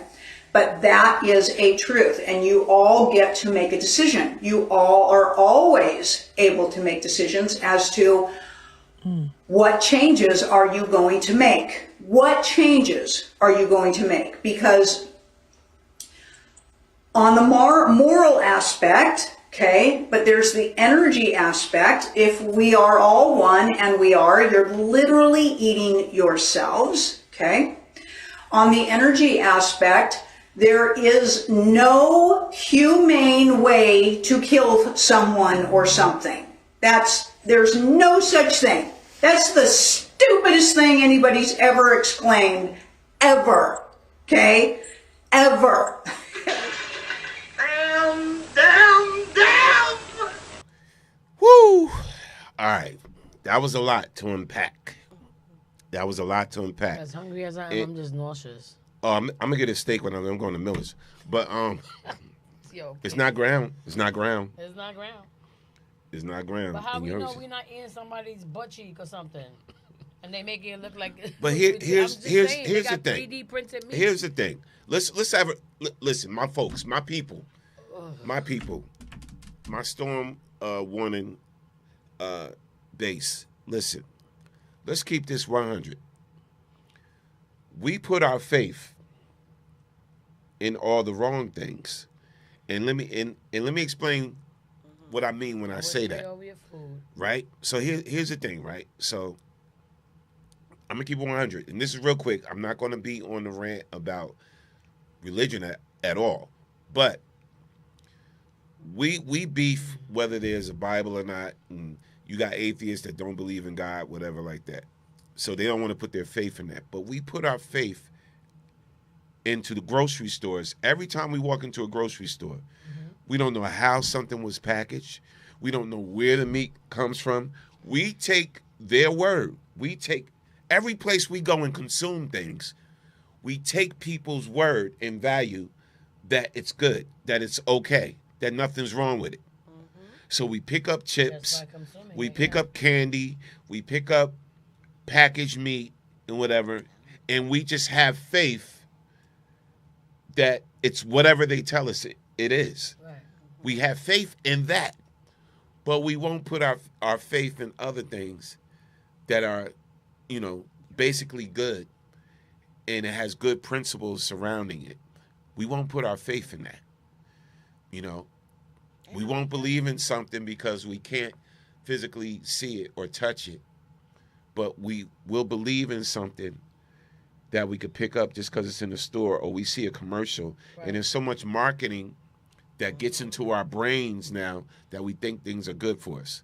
So if we see something on TV, just because it's on TV, get such and such and such and such. It will help your blood flow, and it will help this and will help that, whatever, without doing our necessary research. So our biggest problem as people in general, as a whole, is that we don't do our due diligence enough to research what we consume. And where I learned this from, through doing interviews in BKS, before he passed away, I sat down for a long time and talked to the legendary Dick Gregory, right? So Dick Gregory is not only a humanitarian, a civil rights activist, a humorist, and all this.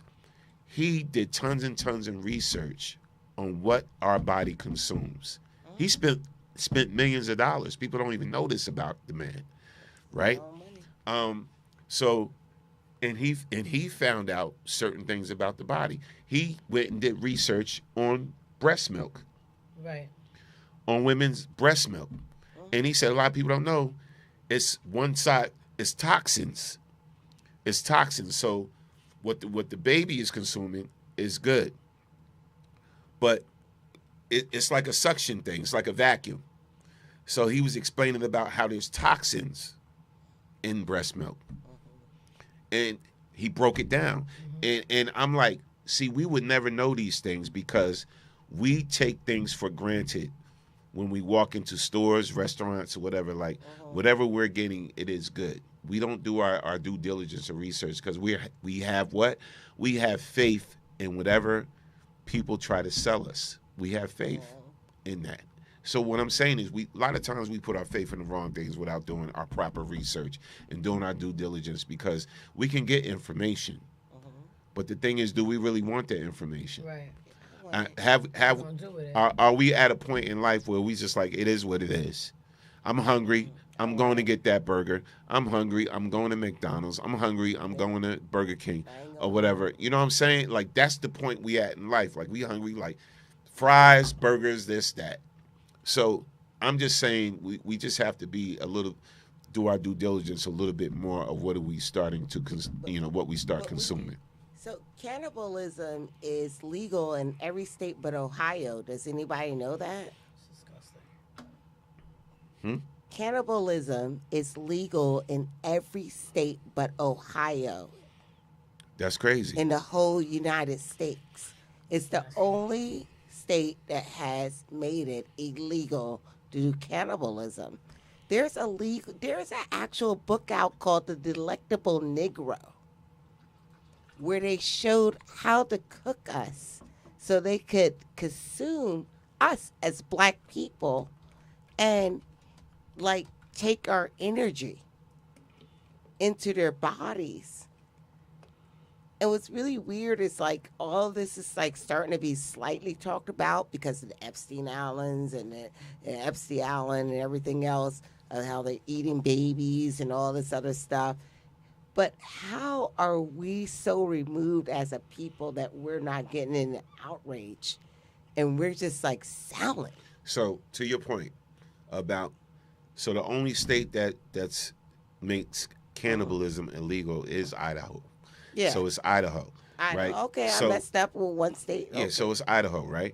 So Idaho passed a law in response to the 1980s satanic panic. That's what it was called, to address imagined ritualistic crimes. Yes. So there was a lot of ritualistic crimes, whatever, where they were eating people, whatever. But Idaho is the only state that made cannibalism illegal. You would think every state? You would think that would be a federal law. It's okay for us to eat people in every state but Idaho? So you can eat a potato, but you can't eat a person? But see, that's crazy. And again, how did I find out that information?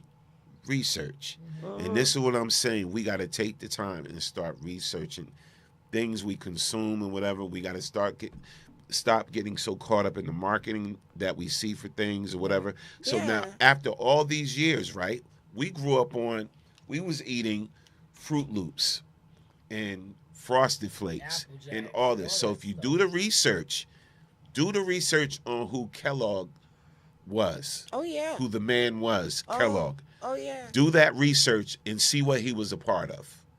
That's all I'm going to say. We could talk about that next week on the show. We can. But do that research of who Kellogg really was. I do it all. So for years, now they're saying that they're finding out that the dyes in Fruit Loops and all these different things in the cereals is giving us cancer and everything like that. After all you know what I'm saying? They knew for a while. But the reason why they don't shut anything down that makes money, that generates millions and millions and millions of dollars for them, they don't shut it down regardless if it's harming us or not. And see, this is the thing. You know what I'm saying? Even though, granted, I love burgers and ground turkey and this and that. I love it. I've grown to love it. When But I know where the meat comes from. once I find out that certain things may not be good for me, this is when I started drinking smoothies for breakfast and having fruit smoothies for breakfast with ginger and this. I started changing our diet. Our diet is a big part of how long we're going to live. Yeah. And this is real talk I'm having with you. Our diet. And that's because people are just now starting to find out. Like I wish I knew what I know now about food and the things that we can consume and the fact that we can actually start consuming things that can reverse so many diseases. Like before I got breast cancer, I wish I would have known that would have happened, so I could have prepared for it.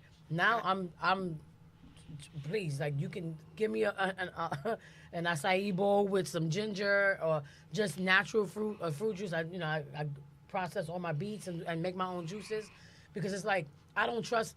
Like, you can ask my daughter. We go shopping. She'll go shopping for her house, and I'm watching her. I'm watching what she's eating. I'm like, do you really want to buy that? You want to give the kids that? She's like, Mom. I'm like, because I know we've been consuming it all these years, but like, I don't pick up Tropicana juices no more. I don't pick up those high C punch, the 3 for $5. That's why they always on sale, 3 for $5, because they want you to get rid of them. It's not real. It's all sugar. It's all concentrate. It's all nasty. I told Kiss one time, right, after she got Bell's palsy, whatever like that. But before she got Bell's palsy, I was telling her she was eating these noodles. I was eating and what was it? And you was eating Mitchell something. And Murray. You was eating the noodles with no packet. No milk. With no packet. But so this is what happened, right? Because I got out here late one night, right? Yeah. And I hadn't eaten anything. I was running around all day, appointments, whatever. So I was like, let me just get me like a little quick meal. So I got me, and for some reason I was in the mood for like the Thai peanut sauce, whatever. So I went to Walgreens and I found the soup. This was the first time. First time he just gave me the side eye. He ain't say much. Then the next week came and the same thing happened. I was running around. I came out late. Did the same thing. I figured I'd just pop in the microwave. I could eat real quick before we start the show, and then we'll get something after. And he turned and he was like, yo, on some real shit? Because you was so mad. He said, on some real shit, I ain't trying to tell you what to do, but this is the second week in a row that I'm seeing you eating. He's like, yo, Sandy buys that all the time, and I keep telling y'all that's causing cardiac arrest and strokes and da-da-da-da-da. I'm like, no, but I don't eat it all the time. And honestly, I don't eat it all the time. This was the first time in years that I purchased any of that stuff. But he was like, yeah, but still, like, don't eat it, blah, blah, blah, blah. Lo and behold, what happens? The next following week, we're going to karaoke, doing the ultimate karaoke at P-Pack. Yeah. And the night before, we were at our last karaoke spot. Yeah. And I told him, I said, I came back from the bathroom, and I was like, I went to go call my sister because I was feeling odd. And my face, like, I went to go laugh. I was laughing with Dennis. You was in the diner. No, this was before we even went to the diner. Before we even left karaoke, I was laughing with Dennis and and D and Revy or whatever. Yeah. And I went, ha ha. But like my face went like it jolted. And I was like, the hell was that? And then 10 minutes after it happened again, and I'm like, oh no. I said, no, I have to go to the bathroom. He said, go ahead, hurry up.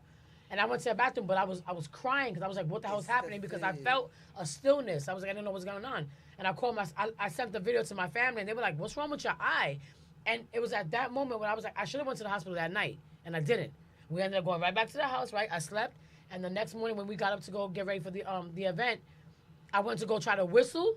Me and Sandy were like preparing the tables, and Poor Righteous Teachers came on, and I went to go, and I couldn't do it. I went, and my whole face, and I went, the fuck was that? So I ran to the bathroom, and then after a while, Sandy was like, where's Kiss? And that's when Norm was getting ready to come get me, and I came out, and I was like, Norm. He was like, what's wrong with your face? And it was just haywire after that. There's so but much it's so crazy how it happened literally after he said, stop eating that shit. Because out of nowhere, like, Bell's palsy? I gotta tell you guys, like, I go to Dave Farms to get half of my meat. You will see me at the grocery store a little bit, but Dave Farms, that's where I don't trust anything no more. No, but I see the pig get killed. Oh, Jesus, I can't do see that. the chicken get I killed. can't do that. But you say that, but why wouldn't you? Why wouldn't No, I you get it want because to know you can trust the exactly source. what's... Yeah, no, I Yeah, get yeah, it. it's better to go to me, it's better to I've go to the raised my farms. own chickens. It's better to go to the I farms. have raised my own chickens and killed my own chickens. Yeah. And when people look at me crazy, But it's so crazy. I'm Like, we've been eating chicken I'm all like, these years, but I can't see one How getting could you look at me slaughtered. crazy when you getting chicken like right from the grocery store? Absolutely. I just can't see the process. So you actually watch the process and everything? Yeah, and I have raised. Well, see, I It grew up makes at my house. My mother and father had a garden in the backyard, so the I would love to have a so the garden. vegetables that I ate growing up was stuff that they actually grew and picked and everything I just like put that. my herbs in the ground, my seed herbs in the ground, and next week I'm gonna do all my tomatoes and cucumbers in the ground. That's like me. I want to grow kale. I want to grow can all eat of from them. my own yard. Normalize, That's awesome. normalize, folks, and listen because we got to go. But normalize growing your own food, if you could, if you got the space to do it. Get the chickens for your eggs. Yeah. Yeah. And Eugene earlier he said correction Idaho. I think he was referring to when you were saying about the right? Yeah, we said that. Oh, already. okay, that's what it was. Okay. We told him it was Idaho. Idaho that makes cannibalism illegal. It's crazy. And everything. It's the only state and it's, in the whole yeah, United States that's illegal. I'm just saying. My God. We got to start sharing information with each other because the government is not going to share information with us. At all. The government is not going to share information with us. So we got to start doing our own research and sharing information with each other. You know, so this is why we kind of like to talk about a little bit of everything on this platform. We'll joke, we'll have fun, we'll do all of that. Yeah. But sometimes, we need a bit of information Yeah. that you can take with you and use it for something positive. Yeah. Listen, we'll be back next week on the Storm Warning Show, but don't forget tomorrow, if you're in the area, if you're in the Jersey area, we'll be at Douglas Hall Temple, a.k.a. St. Mary's. 7 to 11, if not a little bit after. Yes, for the official 7:22. karaoke, Friday Night Live karaoke and vibes. Yes. All right, it's going down. The kitchen will be open. We celebrating a few birthdays. Yes, we Happy are. birthday to Sheikah Yes. and everything. And listen, just remember, this show is never about us. It is always about you Because you are the next best kept secret. We love you guys. We'll see y'all next Thursday. Absolutely. And don't forget, get your tickets if you haven't gotten your. I'm showing y'all the wrong day on Friday. That was the last one. That's the last one. Okay. All right, yeah. Don't forget, get your tickets. I will have tickets tomorrow at St. Mary's. Get your tickets for April 18th. Is going down. The official For the Love of R&B, old school hip hop and reggae, and house music. Mix and mingle with your boy DJ Storm Norman, DJ One Spin, hosted by funny lady comedian Not GL lady, Douglas. Yes, it's going down. A beautiful variety event. We're going to be doing a little bit of everything, but it's going to be a whole lot of fun. All right. Tickets are only $30, and that includes your food. Come on out, have a good time. Absolutely. It will be at the Lifestyle Venue in Plainfield, New Jersey. All right. Yes. So again, we will see y'all next week. Shout outs to you all for watching. Yes. We appreciate you. Shout out to Donnie Brasco again. Make sure you guys go Yes. and follow and support him. Absolutely. And support these events coming up. They're always a good vibe, good people around us, so you don't want to miss it. Yes. We'll be back next week. Thank you, Yolanda. We appreciate you. All right. Good night, y'all. Later. I'm going to bed. I'm hungry. I know. I'm going to eat chicken. I'm going to get a chicken Eugene thigh. said, good night, everyone. Tomorrow night is This is the Storm Warning Show. Turn the radio